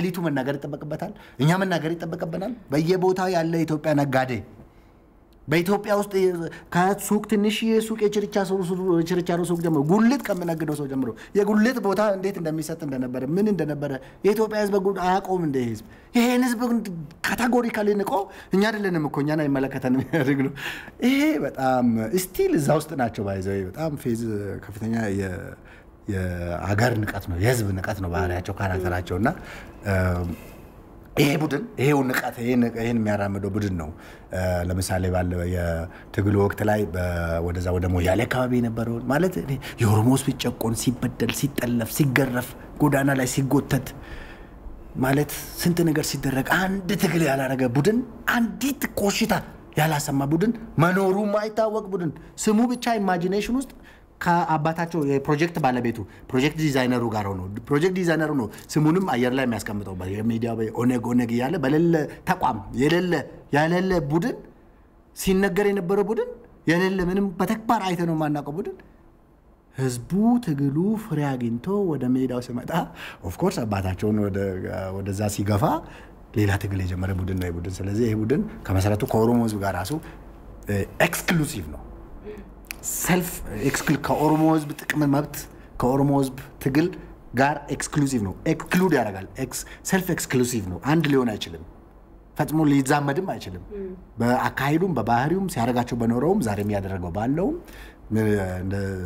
እንደዛ ነውና ከድሉ በኋላም የተደረጉ ነገሮች የኦሮሞ ህዝብ ታጋይነቱን ነው እንደሚያሳዩት በየቦታው ተደረጉ የኦሮሞ ወንድም ህዝብ ላይ የተደረገ ኢትዮጵያዊ ላይ የተደረገ ግፍ ግድያ አሁን ቅድም የተጠቀሱ ቦታዎች በጣም ብዙ ቦታዎች ላይ መኪኖች ሰው በሰላም ወጥቶ እንዳይገባ የቤኒሻንጉል ህዝቦች ላይ ሲደረግ የነበረው ያውሉ ድርጊት የኦሮሞ ህዝብ ለኦሮሞ ህዝብ የሚታገል ቡድን የሚያደርገው ነው የኦሮሞ ህዝብ ባለጋና ጉጂ ላይ ኤግዛክትሊ ይሄ ሁሉ ነገር ይሄ ህዝብ ጻራ ኦሮሞ ትግል የሚያደርግ እንጂ የኦሮሞ ህዝብ ትግል የሚያደርግ ቡድን አይደለምና የኦሮሞ ህዝብ ትግልም ሆነ የኦሮሞ ህዝብ እንደ ህዝብ ከመሰረቱ በኢትዮጵያዊነቱ ላይ ከፍተኛ ጉዳት ያደረሰ ቡድን ነው በነገራችን ላይ ይሄ ሊሰመርበት የሚገባ ይመስለኛል የኦሮሞ ህዝብ ትግል በጣም ዲዛስተርስ በሆነ ደረጃ የኦሮሞነትን የዛ ትልልቅ ቫልዩዎች ባለቤት የሆነው ኦሮሞነትን የጉዲፈቻ ባለቤት የሆነው የአርማ ሆዳይ በሆነ ምክንያት የሆነ የተገኘ ልጅ ጡት አጥብቶ ልጁ የሚያደርግን ጉድፈቻ ወስዶ አሳድጎ ልጁ የሚያደርግን ቬሪ ኢንክሉሲቭ የሆነን ቫልዩ ከፍተኛ ቫልዩዎች ገዳን የሚያክል ትልቅ ስርዓት ያለውን የገነባ ማህበረሰብ ከኢትዮጵያ ነጥሎ ገፍቶ ከሀገሩ ከራሱ ሀገር ገፍቶ ጻራ ኦሮሞ ነው ይሄ ከመሰረቱ ኦሮሞን በኢትዮጵያ ውስጥ የኦሮሞን ህዝብ ሳይዝና የኦሮሞን ህዝብ ቫልዩ እንዳይታይ ለዓለም ህዝብም ፕሮሞት እንዳይደረግ ከፍተኛ ጉዳት ያደረሰው አንዱ ስብራት የፈጸመበት ቡድን ይሄ ቡድን ነው ይሄ ቡድን ደግሞ ከአባቱ ጋር እንግዲህ ከፕሮፖዛሉ ባለቤት ጋር የፕሮጀክት ኦነሩ ጋር በመሆን የኦሮሞ ህዝብ ላይ ፈጸመ ድርጅት ነውና በጣም ከፍተኛ ነው ማለት ነው ለህዝብ ላይ ያደረገው መልካም ታየ እዚሁ ላይ ምናልባት አቶ አብዲስ ያነሱ ምን ትዛለኝ ኦሮምኛ በማውራት ብቻ ምናልባት ኦነግ ማለት ምን ማለት እንደሆነ ሻኔ ማለት ምን ማለት እንደሆነ በቅጡ እንኳን ማይረዱ ወጣቶች ሊሆኑ ይችላሉ በየዩኒቨርሲቲው ምን አይነት ታርጋ ሲለጠፍ እንደነበረና እንዴት ሲፈረጅ ሰው እንዴት ሲሰቃይ እንደነበረ እርሶ በደንብ ሊያስረዱ ይችላሉ ለተመልካቾቻችንና ይሄ ግን ምን ማለት ነው ለኦሮሞ ህዝብ ስድብ አይደለም ወይ ተመልሶ ደግሞ ዛሬ ላይ ያለው ነገር እሱ ነገር አይ ቲንክ አብዲ ባለው ልክ አይደለም እኔ ያየሁት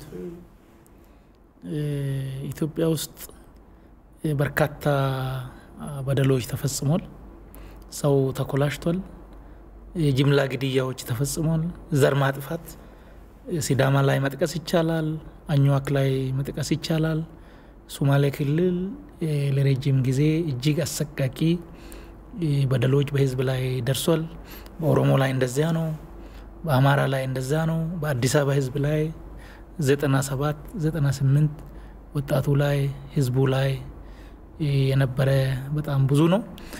የዚህ ጉዳይ ባለቤት ፈላጭ ቆራጩ ጠንሳሹ የወያኔ ነው ቲፒኤልኤፍ ነው። ይሄንን የኢትዮጵያ ህዝብ ያውቃል። የኢትዮጵያ ህዝብ ይሄንን ያውቃል። የወያኔ ችግር ምንድነው ነው? የወያኔ ችግር አሁን 1960 እና 1970ዎቹ ውስጥ ሲያስባቸው የነበሩ ነገሮች እዛው ናቸው። ይሄ ህብረተሰብ እንደነቃ ይሄ ህብረተሰብ ስለነሱ ብዙ ነገር እንደሚያውቅ አይገባቸውም። አልፎት ይደዋል እነሱ አሁንም እዛው ናቸው። 1983 የቀረጹት እንትን አለ ሶ በዛ ደረጃ ነው የሚያስቡት። አስተሳሰባቸው እዛው ደርቆ ቀርቷል። የኢትዮጵያ ህዝብ ሄዷል። ኢቭን ሀገር ከሚመሩት እዚህ ከአመራሮች ከብዙ አመራሮችም የኢትዮጵያ ህዝብ በጣም ልቆ ሄዷል። ወያኔ እንደ ወያኔ ሴራ ቢሆን ዘንድሮ የጠነሰሳቸው ህዝብን ከህዝብ ሃይማኖትን ከሃይማኖት ብሔርን ከብሔር ለማጋጨት የሰራቸውን ስራዎች አይመክንም ነበር። የኢትዮጵያ ህዝብ ስለነቃ ግን መከነ። ወያኔ ከፋፍሎ አንዱ ላይ በግራ እግሩ ረግጦ ሌላው ላይ በቀኝ እግሩ ረግጦ ሲገዛ የነበረውን ህዝቦች አንድ ላይ በመሆን ወያኔን ጥሏል። ወያኔ ይሄ እንዴት እንደወደቀም አልገባውም። ወያኔ ማለት ማን እንደጣለው አልገባውም።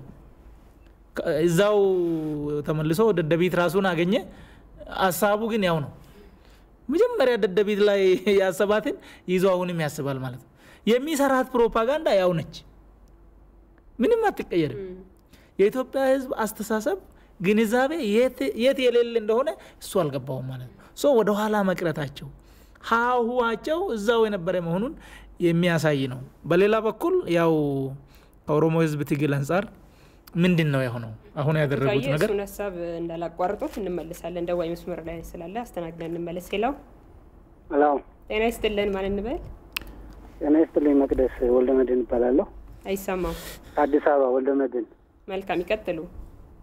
እሺ ምንድነው ሐሳብ የመሰለሽ የወያኔ ወይም የጁንታው ስራ ምን እንደሆነ ከመጀመሪያ ጀምሮ ካመጣጣቸው ይታወቃል። ይሄ ምንድነው የባንዳ ልጆች ናቸው። የእንቁላል ሰባሪ ልጆች ናቸው። ትናንትና ከጣሊያን ጋራ ጣሊያንን ጎትተው አምጥተው ህዝብን ሲያስፈጁ አገርን ሲያሸብሩ የነበሩ ናቸው። ከጁንታው ምንም የምንጠብቀው ነገር የለም። ከጁንታው መልካም ነገር መጠበቅ ማለት ከኮሽም ወይን መልቀም ማለት ነው፣ ወይን እንደመጠበቅ ማለት ነው። ሌላ ሁለተኛው ወያኔ እፉኝት ነው። እፉኝት ሲጸነስ አባቱን ይገላል፣ ሲወለድ እናቱን ገሎ ይወለዳል። የጁንታውን ባህሪ ይሄ ነው። በዚህ አመጣጥ የመጡ ድርጅቶች ስለሆኑ እኛ 27 አመት በቀኝ አልተገዛንም እንላለን እንጂ በተዘዋሪ በቀኝ ግዢ ሲያስገዙን ነው የነበሩት። በቀኝ ግዢ ሲያስገዙን እንደነበሩም መረጃው ምንድነው? አሁን እነሱ በህዝብ ማይበል ተጠራርገው ከ4 ኪሎ ተነስተው መቀሌ ከገቡ ጊዜ ጀምሮና ጦርነቱን ከጀመሩ በኋላ የኢትዮጵያ ህዝብ ከምስራቅ እስከ ምዕራብ ከሰሜን እስከ ደቡብ እነሱ ለመቃወም በተንቀሳቀሰበት ሰዓት ላይ አሻንጉሊት አድርገው ሲጫወቱብን የነበሩት ምዕራባውያን ዛሬ ሲንጫጩ እናያቸዋለን። ለዚህ ደግሞ ምዕራባውያኑ በቀኝ ግዢ እኛን ሲገዙን እንደነበረ ማሳያ ነው ማለት ነው። ሁለተኛው ከሸኔ ጋር ያላቸው ጋብቻ ለኢትዮጵያ ህዝብ ጥሩ እድል ነው። አብረው ሲሰሩ እንደነበረ ይታወቃል። አሁን ግን ጋብቻቸውን ያጸደቁበት ነው። ይሄ ደግሞ ለሸኔም ሆነ ለጁንታው አብረው ወደ መቃብር መውረዳቸውን ለኢትዮጵያ ህዝብ የምስራች ያበሰሩበት ስለሆነ ለኢትዮጵያ ህዝብ እንደ ጥሩ አጋጣሚ ነው ማለት ነው። ስለዚህ 3 ነጥቦች አሉኝ እኔ ቀጥታ መልእክት ማስተላለፍ የምፈልገው ማለት ነው። የኦሮሞ ህዝብ በተደጋጋሚ ወጥቶ ሸኔን ማውገዝ አለበት። ታላቁን ህዝብ የኦሮሚያን ህዝብ ሸኔ ሊወክል አይችልም፣ ይሄ ይታወቃል። ሁለተኛ ለኢትዮጵያ የትግራይ ህዝብ ነው። የትግራይ ህዝብና ጁንታው አንድ አይደለም። ሁለቱ መለየት አለባቸው። የኢትዮጵያ ህዝብ ይሄንን ማየት አለበት። ህዝቡ የትግራይ ህዝብ ህዝባችን ነው። ጁንታው ግን አገር አጥፊ፣ አሸባሪ፣ መዝባሪ፣ ገዳይ፣ ዘራፊ፣ ወንበዴ ቡድን ስለሆነ ይህንን የትግራይ ህዝብ አሳልፎ ለመንግስት መስጠት አለበት። ከኢትዮጵያ መንግስት ጋራ ከወገኖቹ ከወንድሞቹ ከኢትዮጵያ ህዝቦች ጋራ አብሮ በጋራ ሊቆም ይገባል ማለት ነው። ሌላው የመጨረሻ የሃይማኖት አባቶች ይህንን ጁንታ ለምንድን ነው ወጥተው የማያወግዙት? ከዚህ በስንት ሺህ ኪሎ ሜትር አሜሪካ ላይ ያሉት የኢትዮጵያ ኦርቶዶክስ ተዋሕዶ ቤተክርስቲያን የየሀገሩ ስብከቱ ሊቃነ ጳጳሳት 10 ሊቃነ ጳጳሳት የ10 ሀገረ ስብከት አስተዳዳሪዎች ወጥተው ለአሜሪካ መንግስት ደብዳቤ ሲጽፉ ምዕራባውያን አሜሪካ እጃቸውን ከኢትዮጵያ ላይ እንዳነሱ ኢትዮጵያ ውስጥ ያሉት የሃይማኖት አባቶች ወጥተው ይህንን አምባገነን ዘራፊ ቡድን ገዳይ ቡድን ለምንድን ነው የማያወግዙት? በእርግጥ እናውቃለን በቤተ ክርስቲያን ዙሪያም ብዙ ጁንታዎች ተሰብስበው ዛሬም በእምነቱ ላይ ችግር እየፈጠሩ እንዳሉ እናውቃለንና ይህንንም ይሄ መልእክትም ለነሱ እንዲደርሳቸው ነው። ሌላው ለአቶ ታዬ ደንዳ አንድ የምጠይቀው ጥያቄ አለ። የኦሮሚያ ማን ነው የጁንታው ቃል አቀባይ አቶ ማን ነው ስሙን አምጪልኝ፣ ጌታቸው ረዳ ታላቁን ህዝብ የኦሮሚያን ህዝብ በማንቋሸሽ ያኔ ለሰላም ለትግሉ ሰላማዊ ሰልፍ በወጣበት ሰዓት ላይ ሰልፉን የጠራው አካል ጋኔን ነው የጠራው የሚል የኦሮሞን ህዝብ ክብር ሲነካ የነበረ ጁንታ ነው። ዛሬ እሱ ከቤተ መንግስት ተጠራርጎ በሰራው ስራ እዛ ጫካ በፊት ለፊት እንኳን ገብቶ መዋጋት የማይችል እንዳይጥ ጉድጓድ ለጉድጓድ እየተሽሎከለከ ባለበት ሰዓት ላይ አቶ ታዬ ደንዳ ይህንን እንዴት ያዩታል? የኦሮሚያ ህዝብ መገለጫ ነው ወይ እውነት እሱ እንዳለው? ይህንን እንዴት ተመለከቱት? እርሶም ብዙ ችግር ደርሶበታል በስራትና ዛሬ እሱ ጫካ ገብቶ እርሶ ደግሞ ትልቅ የታላቁን ህዝብ ኦሮሚያን እያገለገሉ ነውና ሁለቱን ነገሮች እንዴት ያዩታል? ይህንን አንድ ጋር አገናዝበው ቢመልሱልኝ እላለሁ። ፕሮግራማችሁ እጅግ ጥሩ ነው። ነገር ግን አንድ አስተያየት ለእናንተ የምሰጠው ይህንን ሀገራዊ አጀንዳ ቀርጻችሁ እያወያያችሁ ያላችሁ አማራጭ ስልክ ብታስቀምጡ የተሻለ ነው ብዬ አስባለሁ። ሀሳቤ ይመስላል። በጣም እናመሰግናለን አቶ ወልደ መድን ከአዲስ አበባ። መልእክትም ሀሳብም ጥያቄም ጭምር ነው ያነሱልንና ምናልባት መጨረሻ ላይ ካነሱት ሀሳብ እንነሳና አቶ ታዬ አቶ ጌታቸው ረዳ ካሁን በፊት አንድ መግለጫ ሲሰጡ ሰልፉን የጠራው ጋኔን የሚል ነገር ተጠቅመው ነበር። ሲያነሱ ከነበረው ሀሳብ ጋር ነው የሚያያዘው። ለህዝብ ያላቸው ንቀት ምን ያክል እንደሆነ ከሱ ጋር ያያይዘው ሀሳቡትን ይቀጥሉ። ለህዝቡም ለአጠቃላይ ለድርጅቱ ራሱ ይሄ አሁን ከነሱ ጋር የተወሸቀው ድርጅት ማለት ከተቻለ ማለት ነው ለሱም ነበረ ማለት ነው። መለስም ብሏል፣ ጌታቸውም ብሏል። አንድ ቀበሌ ነፃ ማውጣት የማይችል ኦሮሞን ፈጽሞ ማታገል ያልቻለ ይደከመ ሞኝ ድርጅት ነው ብሎ ከዚህ በፊት ገልጾ ነበር። አሁን ደግሞ ትልቅ አጋራችን ነው እያለ ነው። ምን ማለት ነው ማለት ይቻላል?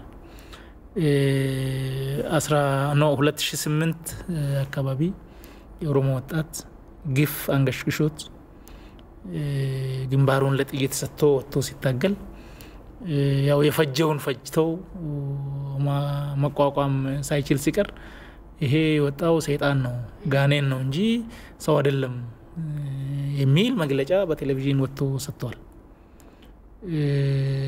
ዛሬ ደግሞ ይሄ በወቅቱ ያንቋሸሸው ድርጅትና ያ ድርጅት ያኔ ሰይጣን ላለው ህዝብ ይታገላል። ይሄን ትግል ደግሞ አብረን እንገፋለን የሚል አምጥቷል። ይሄ ንቀት ነው ወይስ መሀይምነት ነው? ንቀት ነው ወይስ ቆሞ ቀርነት ነው የሚለው ማየት ይቻላል ማለት ነው። ማለት ጌታቸው ሰው መናቅ ይችላል ወይ ማለት ለመናቅ እኮ የሆነ አቅም ያስፈልጋል።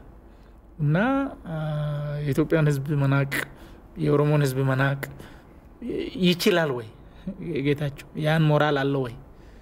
ለኔ አይታየኝም። እያየሁት ያለሁት ምንድነው የሱን አቅለቢስነት ነው። ትላንት ያለውን ዛሬ እንደማያስታውስ ህዝብ በለውጥ ውስጥ እንደሚያድግ እንደማያውቅ እሱ እንደማይገባው እና ታኝቶ የሚነሳ ቀውስ ነገር ነው የሚመስለኝ ማለት ነው እሱን ከዛ ማየት እንችላለን ግን ቅድም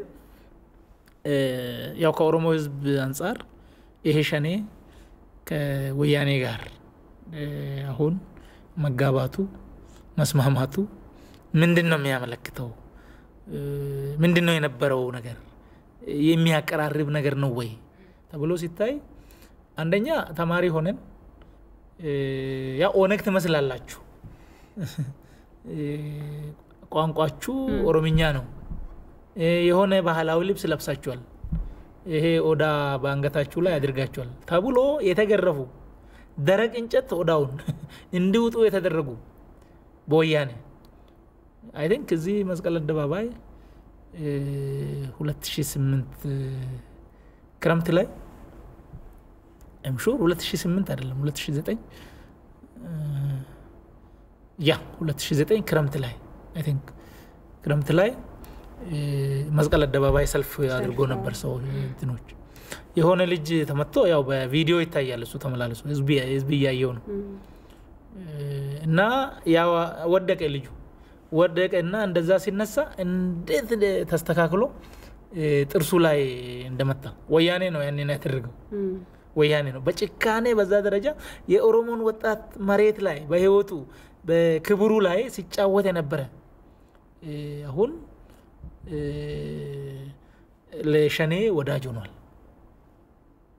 ይሄ ለኦሮሞ ምን አይነት ትርጉም ነው አሁን እሱን ነው ሸኔ ለኦሮሞ ምንድነው ነው አሁን ኦሮሞን በዛ ልክ ሲቀጠቅጥ በዛ ልክ ሲገል በዛ ልክ ሲያኮላሽ የነበረ ቡድን አሁን የሸኔ ወዳጅ ነው ሸኔ ምንድነው ለኦሮሞ ነው ስለ ወያኔ ያወራን አይደለም ስለ ወያኔ ያወራን አይደለም ወያኔ የሰራቸውን በደሎች ትክክል ናቸው ወያኔ ልክ ነበር ያለን ነው ሸኔ በወቅቱ ኢሬቻ ላይ በአንድ ቀን ያለቁትን የኢሬቻ በዓል ታዳሚዎች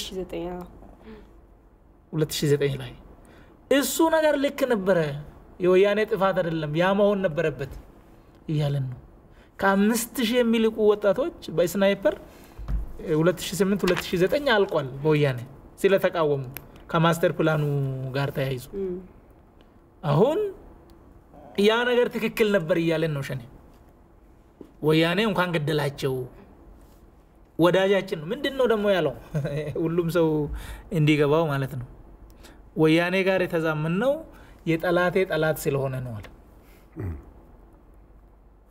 የጠላቴ ጠላት ወዳጄ ስለሚሆን በዛ ምክንያት ነው አለ ሂሳቡ ኦኬ ወያኔ ከማንንም በላይ ኢትዮጵያ ውስጥ ኦፍ ኮርስ የኢትዮጵያ ህዝብ በሙሉ ጠላት ነው ከማንንም በላይ ግን የኦሮሞ ህዝብ ጠላት ነው ወያኔ ወያኔ የኦሮሞ ህዝብ ጠላት በመሆኑ ለሸኔ ወዳጅ ከሆነ ሸኔ የኦሮሞ ህዝብ ጠላት ጠላት ወዳጅ ሎጂኩ ራሱ እኔ አላልኩም ራሳቸው ያሉት ነው በ2010 መጀመሪያ ያው ደጋግሞ ማንሳት ስለሚያስፈልግ ኳርተርና አብዲሌ ሴራ ሸርበው የኦሮሞ ህዝብ ከሶማሌ ክልል እንዲፈናቀል አድርጎ ነበር የተፈናቀለው ከሚሊዮን በላይ ነው እዛ ላይ ዝርፊያ ተፈጽሟል አስገድዶ መድፈር ተፈጽሟል ግድያ ተፈጽሟል የጅምላ መቃብሮች አሉ ያኔ የኢትዮጵያ ህዝብ የኦሮሞ ህዝብ በርግጥ የኢትዮጵያ ህዝብ በአጠቃላይ ብዙ እርዳታ አድርጓል ብዙ ድጋፍ አድርጓል በጣም ትልቅ ምስጋና የሚገባው ነው ወያኔ እየከለከላቸው አንድ ቻናል ተከፍቶ በቴሌኮሙኒኬሽን በኢትዮ ቴሌኮም ሰው 5 ብርም 2 ብርም ድጋፍ እንዲያደርግ ተጀምሮ ነበር ያጭር ማለት በጣም ህፃናት አሉ ሴቶች አሉ ብዙ ችግር ነው አሁን ሳማንታ ፓወርም ምንም እርዳታ አላመጡም ያኔ አሁን ወደዛ ሰው ተራበ ይያሉ ነው እዚህ የነበረው ግን ሲራብ ሲፈናቀል ሰው አይደለም በነሱ ቮካቡላሪ እሱንም መጥቀስ ጥሩ ስለሆነ ነው እና ያ የተጀመረው የእርዳታ ሂደት በቴሌኮሙኒኬሽን ደብረጽዮን ነው ያስቀረው ምክንያቱም የመገናኛና ምናምን ሲመራ ነበር በወቅቱ እሱ ምክትል ጠቅላይ ሚኒስቴር ማዕረግ 4 ምክትል ጠቅላይ ሚኒስቴር አድርጎ ነበር ያው በወቅቱ ታውቃላችሁ 4 ነው 3 ነው እንደዛ ነው እና እሱ ነው የከለከለው ያ ህዝብ መፈናቀሉ ትክክል ነበር እርዳታ ለማግኘቱም ትክክል ነበር ይያለን ነው ሸኔ አሁን ምክንያቱም ያንን ያደረገው ወዳጁ ነው ያን ያደረገው ወዳጁ ነው ሶ ከዚህ አንፃር ሲታይ የሁለቱ ግንኙነት ቀድሞ ነበር እንዳልኩሽ ለረጅም ጊዜ ነበር አይ ቲንክ 1983ም አብሮ የነበሩ ይመስለኛል ምክንያቱም የ20 ሺህ የኦነግ ሰራዊት በሴራ ካምፕ ውስጥ ሲፈጅ በወቅቱ የኦነግ ሰራዊት የደህንነት ክፍል አመራር ዳውድ ኢብሳ ነበር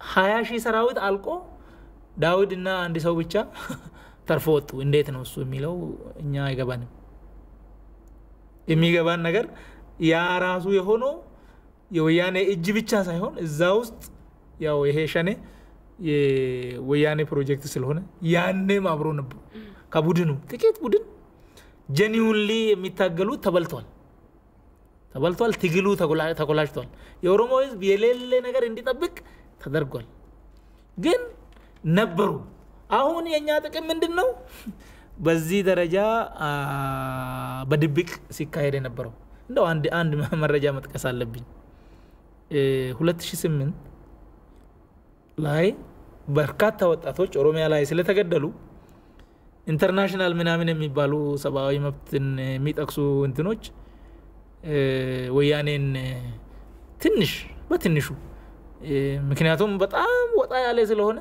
ዓለም ሚዲያ በሙሉ ሲዘግብ ስለነበረ በትንሹ ጠየቁት ሰው ንጹሃን ዜጋ እየገደልክ ነው አሉት ማለት ነው ሻኔ ምን አረገ ያ የተደረገው ትግል የኔ ነው አለና መግለጫ ወጣ ኤርትራ ሆኖ ወያኔ ምን መልስ ሰጠ ለተከሰሰው እኔ ሰው አልገደልኩም ንጹሃን አልገደልኩም የአሸባሪ አባላትንና ደጋፊዎችን ነው አለ ከየት ነው መረጃችሁ ሲባል ያንን ሸኔ ያወጣው መግለጫ አሳያቸው ሸኔ ደግሞ በኢትዮጵያ ፓርላማ በአሸባሪነት የተፈረጀ ነው ሰው በዚህ ደረጃ ወያኔ እንዳይከሰስ ሁሉ በመግለጫ እየተጠቀመው ነበር እንዳይከሰስ ሲከላከልለት ተግባሩን ግን አጀንዳ እየሰጠው ማለት ራሱ እኮ ጌታቸው አሰፋ ነው እኮ እንዲበሉ ብሎ የሚሰጠው ያ መግለጫ ለወያኔ እንደሚጠቅም እያወቀ ነው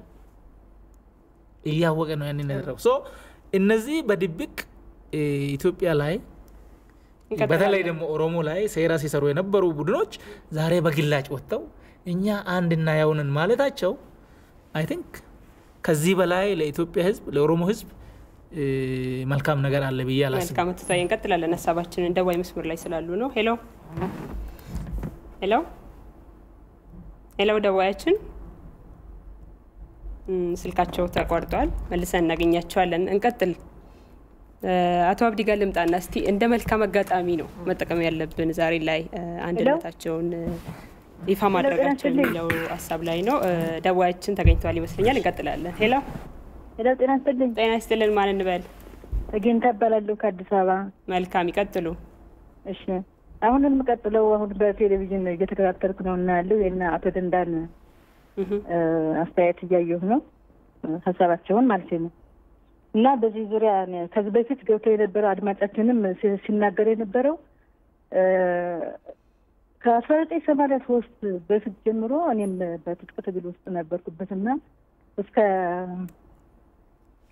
ከደርግ ውድቀት በኋላ ሸኔ የሚባለውና ኦነግድም አብሬ በዛ አካባቢ እየተከታተልኩ በምስራቅ ክፍል ነበርኩ እና የሁለቱም ተግባር አውቃለሁ እስከ ቅርብ ጊዜ ድረስ ነው አንዱ ያለሁና የሁለቱንም ተግባር አውቃለሁ እኔ ግን ልምፈልገው ያኔ በስውርም ሆነ በግልጽ ሲፈጸም የነበረው መቼም አንደኛ የሶሻል ሚዲያ ተጠቃሚ አልነበርንም አሉ በሚባል ብቻ ነው ሲሰራ የነበረው በህዝቦች መካከል ላይ የነበረው ሴራ። አሁን ግን ሶሻል ሚዲያ ተጠቃሚ ነን። ወጣቱም ሆነ ከውጭ ያለውም ሆነ ሶሻል ሚዲያው ከውጭ ጋርም ከሀገር ውስጥ ጋርም የሚያተሳስረን ስለሆነ በአሁኑ ሰዓት ያኔ ገደል የወደቁ ማህበረሰብ አለ። በተለይ አማራው አካባቢ በበደሉ ላይ በቅርብ ጊዜ በ2010 እና 2009 2008 በነበረውም በጣም ብዙ ግፍ ነበር። አሁን ራስን አውጥቶ ነው ወደዚህ የደረሰውና ጥሩ ነው። ግን ልጠይቅ የፈለኩት ዋናው ነገር መታረድ ማለት ምን ማለት ነው? የሰው ልጅ ሞቶ አይበቃውም?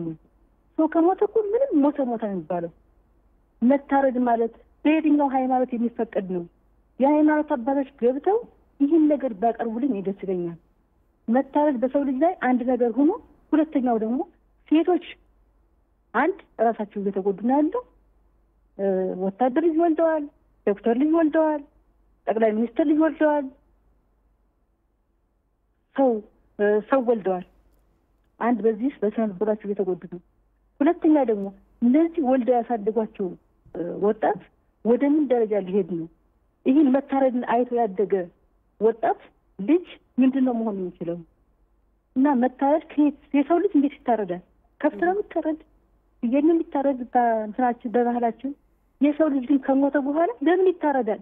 ይህን የሃይማኖት አባት ቀርበው እንደው ከሁሉም ሃይማኖት አባቶች ቀርበው አሁን የፖለቲካ ድርጅቶች እና እንደዚህ በግለሰብም ሆነ በድርጅት ደረጃ እየቀረቡ የራሳቸውን ትንታኔ እያቀረቡ ነው ያለበት ከታሪክ በመነሳት ስለ ሰው ልጅ መታረድ ግን ከየት እንደመጣና ምንስ እንደሆነ የሃይማኖት አባቶች ቀርበው በስነ ልቦናም የተጎዱ ስለሆነ ሴቶች በተለይ አገርም የተሸማቀቀ ስለሆነ ይህን እንዳያቀርቡልኝ እኔ ደስ ይለኛል። መልካም እዚህ ነው የምጠይቀው። በጣም እናመሰግናለን። አመሰግናለሁ። እሺ እንቀጥላለን ውይይታችንን። አቶ አብዲ እንግዲህ ቀደም ሲል አቶ ታዬ ብዙ ነገር አንስተውልናል።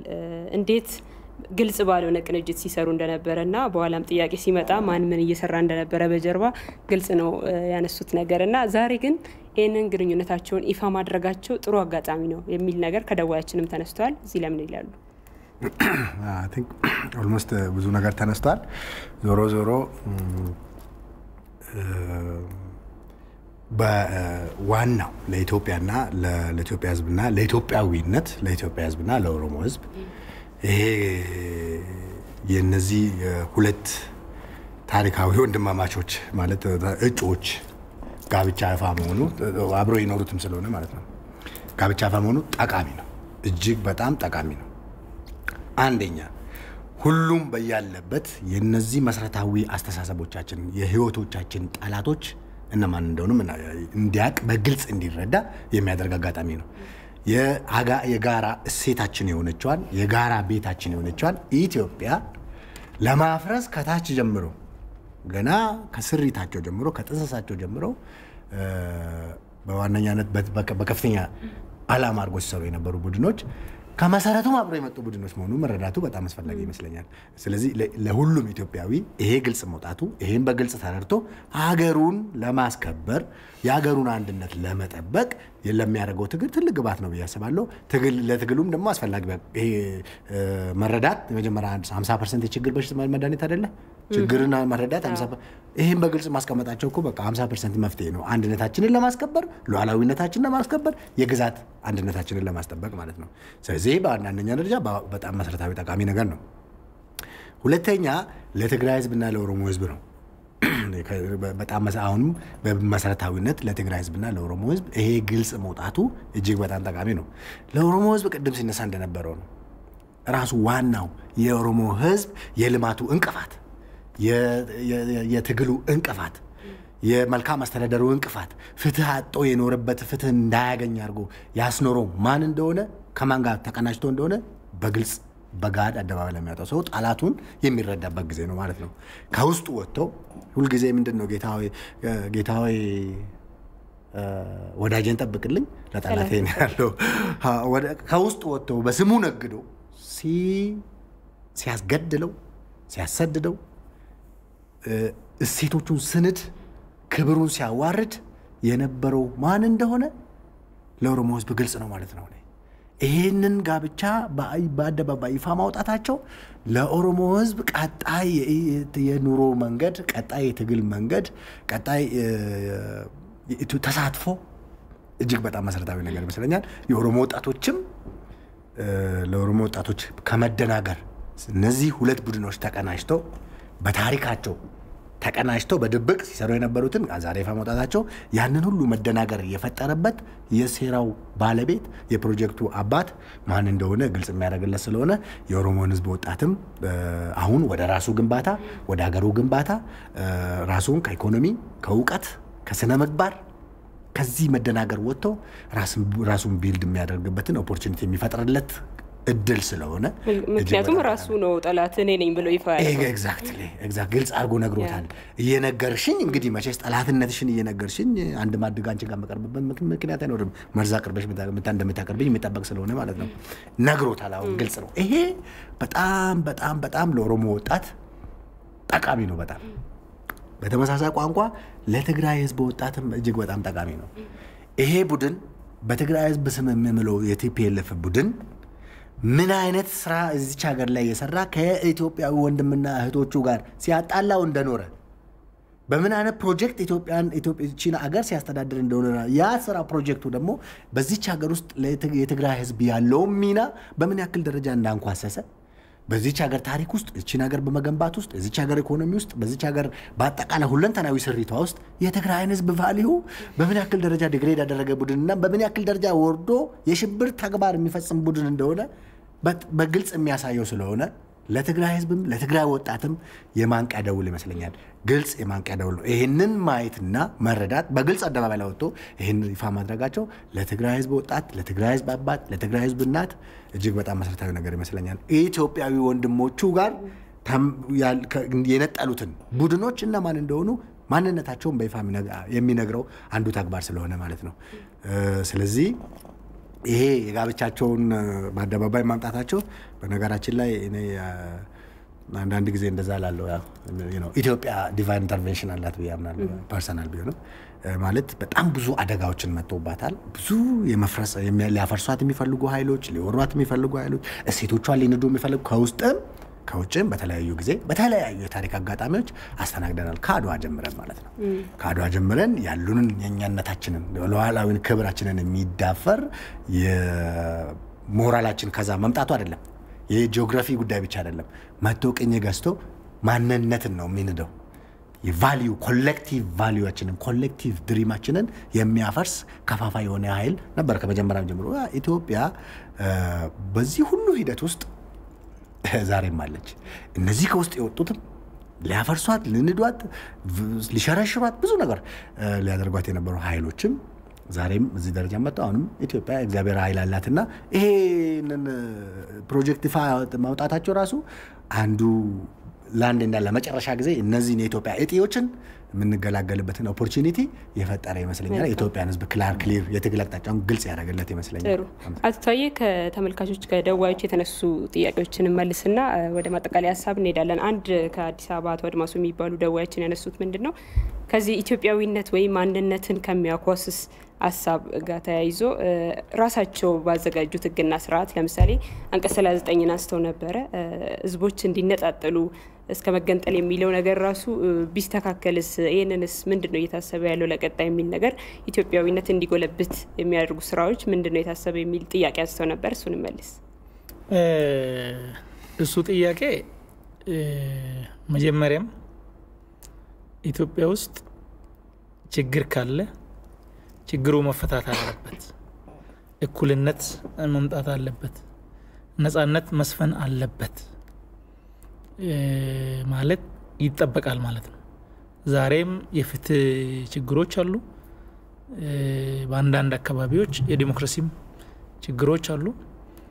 ኢትዮጵያ ውስጥ ይሄ ማስተካከል አለበት። እያንዳንዱ ኢትዮጵያዊ በዜግነቱ ኮርቶ ተከብሮ የሚኖርበት እድል መኖር መቻል አለበት። ከቋንቋዎች ከማንነቶች አንፃርም ብዙህነትን ማቀፍ በጣም ያስፈልጋል ብሎ ማለት አግባብ ነው። ግን የሆነ ቀን እንገነጣጠላለን ብሎ ማስቀመጥ አይ ቲንክ እሱ ኢትዮጵያዊ እሳቤ አይመስለኝም እሱ የጠላት ሴራ ይመስለኛል ከዛ አንፃር አንቀጽ 39 ኢትዮጵያን ሌሎች ሀገሮች ዲሞክራቲክ ሆኗል በልጽጓል ራሳቸውን አሻሽሏል በቴክኖሎጂ ርቋል ሌሎች ሀገሮች የኢትዮጵያን ያህል ታሪክ የሌላቸው ቅርብ ጊዜ የተፈጠሩ ሀገሮች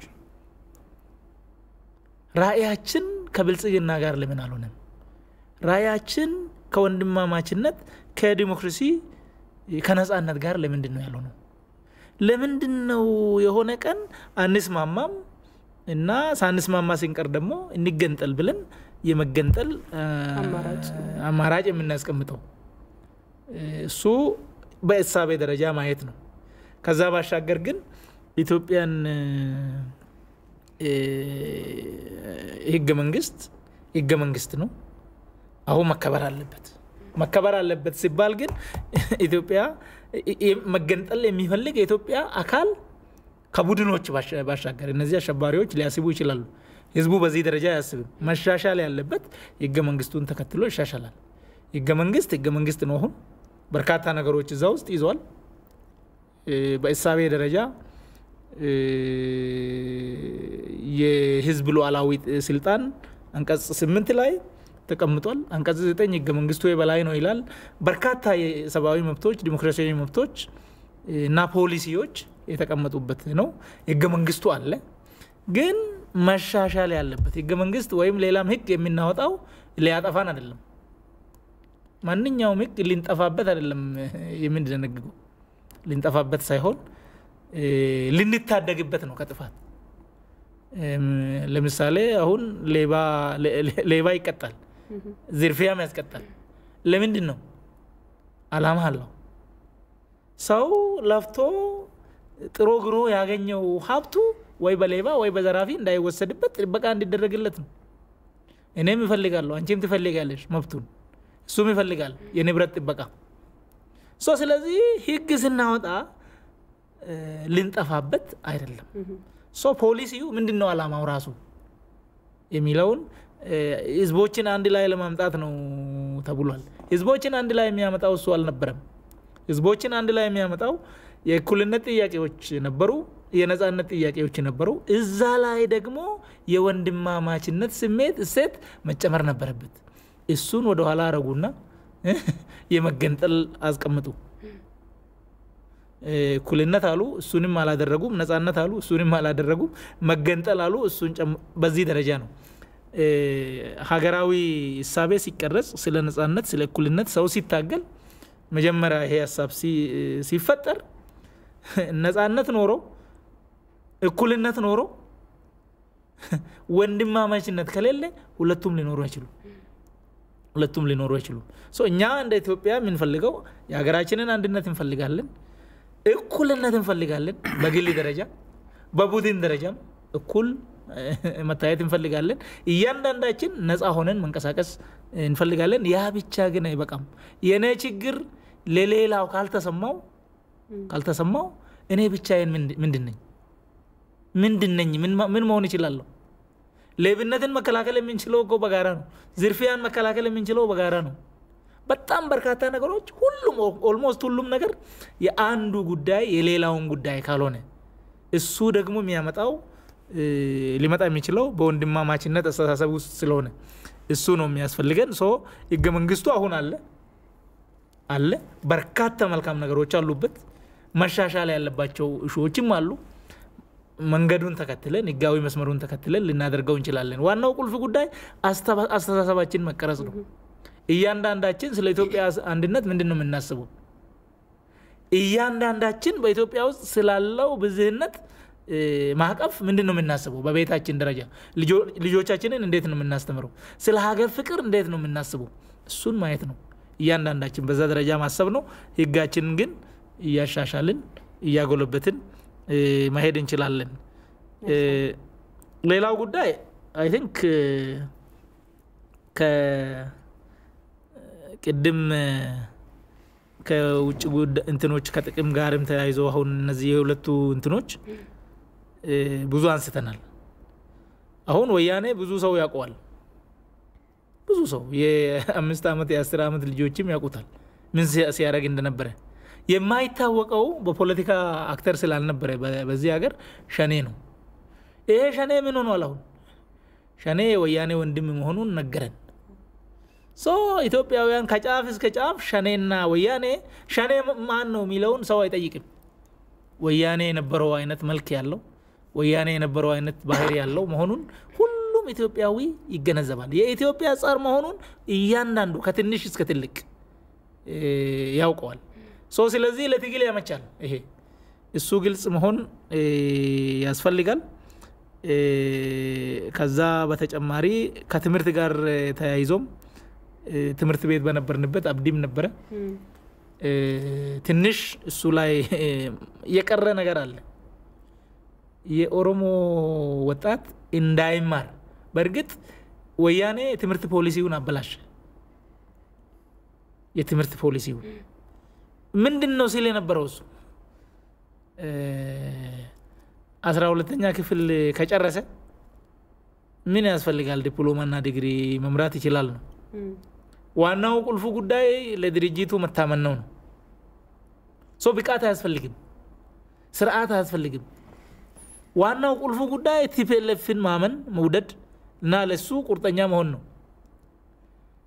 ትምርት አለው የለውም ትምርት ባይኖረው አስተማሪ ሊሆን ይችላል ትምርት ባይኖረው ሐኪም ሊሆን ይችላል ትምርት ባይኖረው ሚኒስቴር መሆን ይችላል ተቋማት የወደቁት በዚህ ልክ ነው ይሄ ሸኔ ደግሞ ከዛ የተቀዳ መሆኑን የሚያሳየን ምንድነው ትምህርት ከነጻነት በኋላ ነው ይላል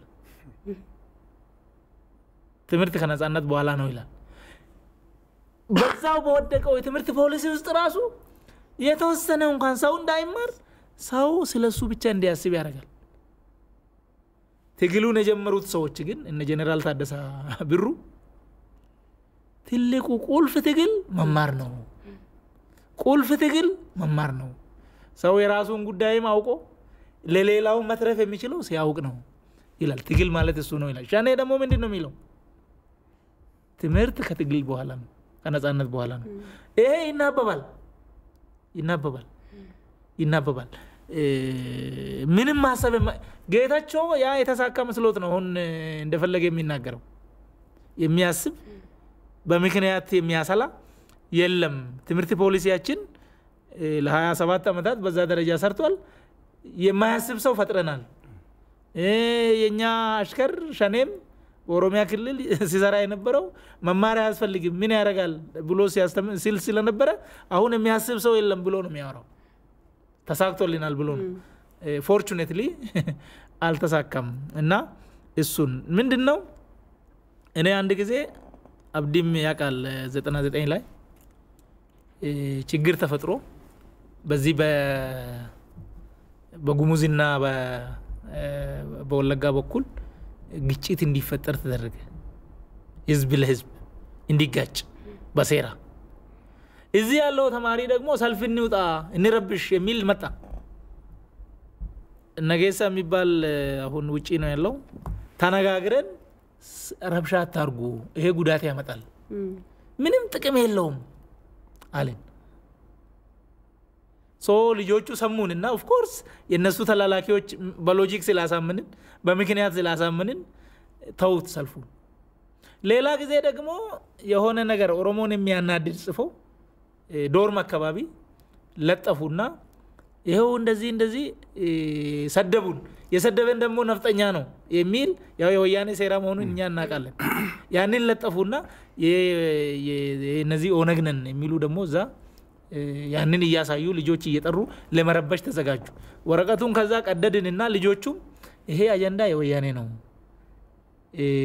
እዚህ የአማራ ተማሪና የኦሮሞ ተማሪ እንዲጋጭ ስለፈለጉ ነው እዚህ ጣጣ ውስጥ አትግቡ አልናቸው ከዛ በኋላ 2001 ላይ ታሰሩ ሲታሰር እነዚህን እኛ ያቀድናቸውን እቅዶች ለምን አከሸፍካሉ ሲመረመር ማለት ነው ለምን እንዳይረበሽ ከለከልክ ረብሻ ሲፈጠር የነበረው ከ2008 እና 2009 እነሱን ከጣለው ባሻገር ያለው በትንሹ የሚፈጠረው እነሱ ሆን ብለው ለክፍፍል እና እዛ ውስጥ ደግሞ ንጹሃንን ለመጉዳት የሚያደርጉት ነበረ በርግጥ አስረዘምኩ መስለኝ መልካም ወደ ማጠቃለያ ሐሳብ ነው የምንሄደው ሰዓታችንም እየሄደ ስለሆነ እንግዲህ የኦሮሞ ህዝብም ሆነ የትግራይ ህዝብ መላው ኢትዮጵያ ህዝብ ጠላቱ ማን እንደሆነ በይፋ ታውቋል የሚል ነገር አንስታችኋልና ስለዚህ ምን ያድርግ መንግስት እያደረገ ያለው ግን የማስከበር እርምጃም ትግሉንም እንዴት ነው መደገፍ ያለበት ከደዋዮች ሲነሳ የነበረ ሐሳብ ነበር የሃይማኖት አባቶች አባገዳዎችና ሌሎችም ሊቃን እንዴት ነው መደገፍ ያለባቸው የሚል ነገር ላይ ሐሳብ ስጡልና እናጠቃልላለን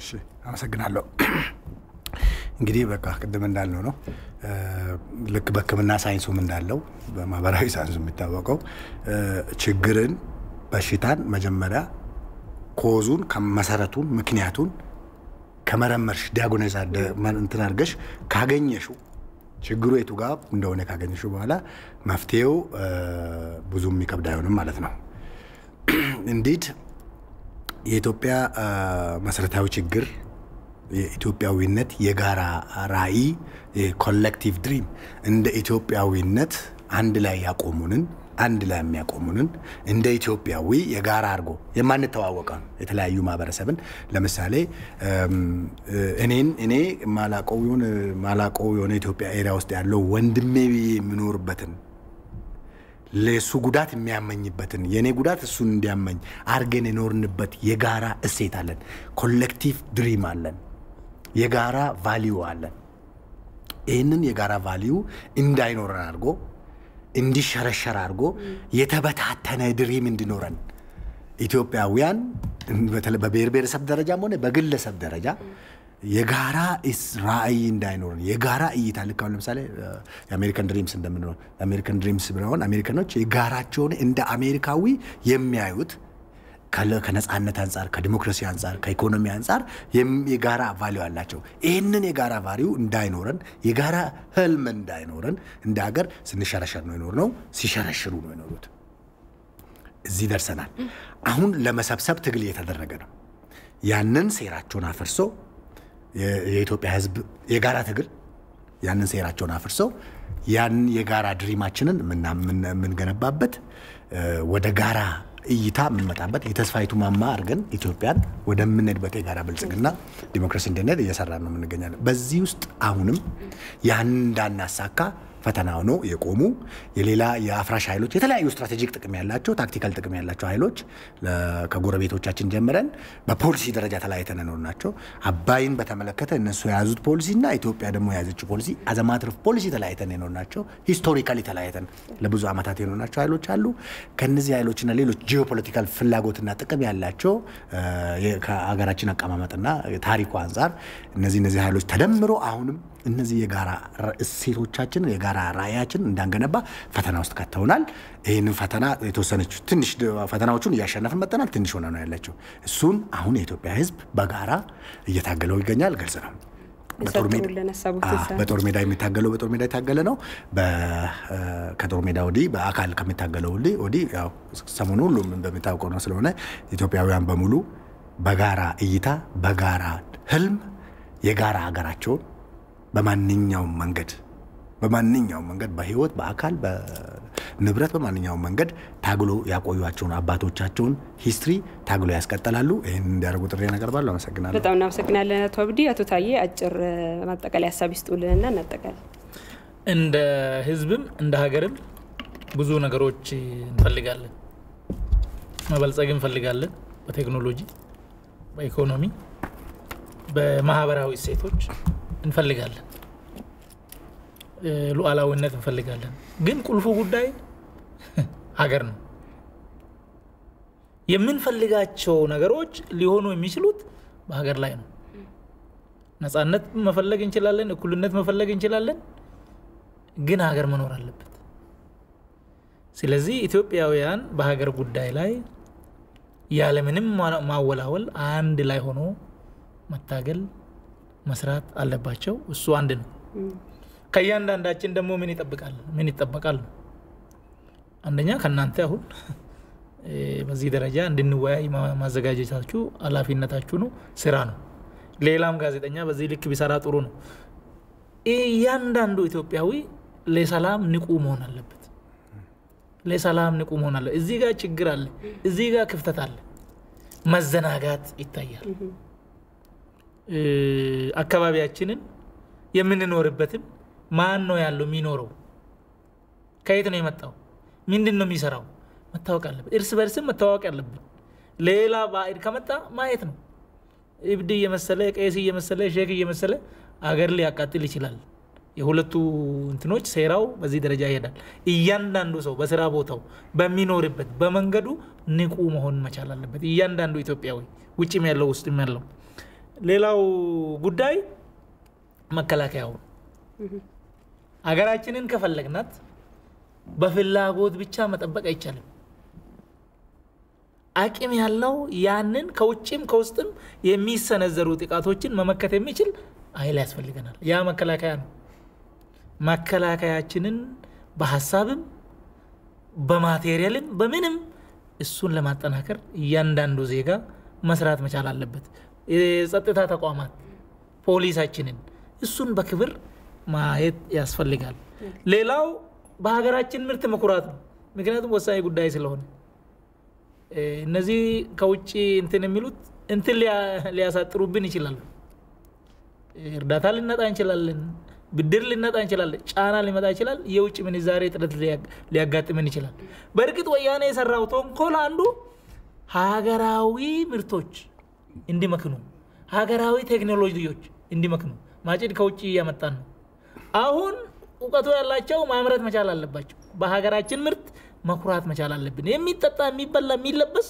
እኛ ማምረት መቻል አለብን ያለውን ደግሞ ሌላውን ቁንጅናውን ትተን የራሳችንን በዛ ደረጃ መስብ ያስፈልጋል ህግን ማክበር ማስከበር አሁን በተለይ ውጪ ያሉ ኢትዮጵያውያን ለተወሰነ ዶላር ገንዘብ ብሎ ጁንታው እጅ ዶላር እንዲገባ ያርጉ አትታይ ሐሳቡትን ያጠቃልሉ እሺ ጨረስኩና በስራ ቦታም ሁሉም መስራት ያስፈልጋል እኔ አመሰግናለሁ በጣም አመሰግናለሁ እንግዶቼ አቶ ታዬ ደንዳና አቶ አብዲ ጸጋይ እዚህ ስቱዲዮ ድረስ መጣችሁ ስላደረጋችሁ ሰፊ ውይይት በተመልካቾቻችን ስም ከልብ እናመሰግናለን እጅግ በጣም አድርገን እናመሰግናለን ተመልካቾቻችን በዛሬው የቀጥታ ስርጭት ፕሮግራማችን የሁለቱ የአሸባሪ ቡድኖች የሽብር ሴራና አገር የማፍረስ ሴራ ላይ ያደረግነው ውይይትን ይመስል ነበር ውይይቱን በመምራት ሃይማኖት ገነነ ከመላው ስቱዲዮ ባለሙያዎች ጋር አብራችሁ ቆየው መልካም ጊዜ ይሁንላችሁ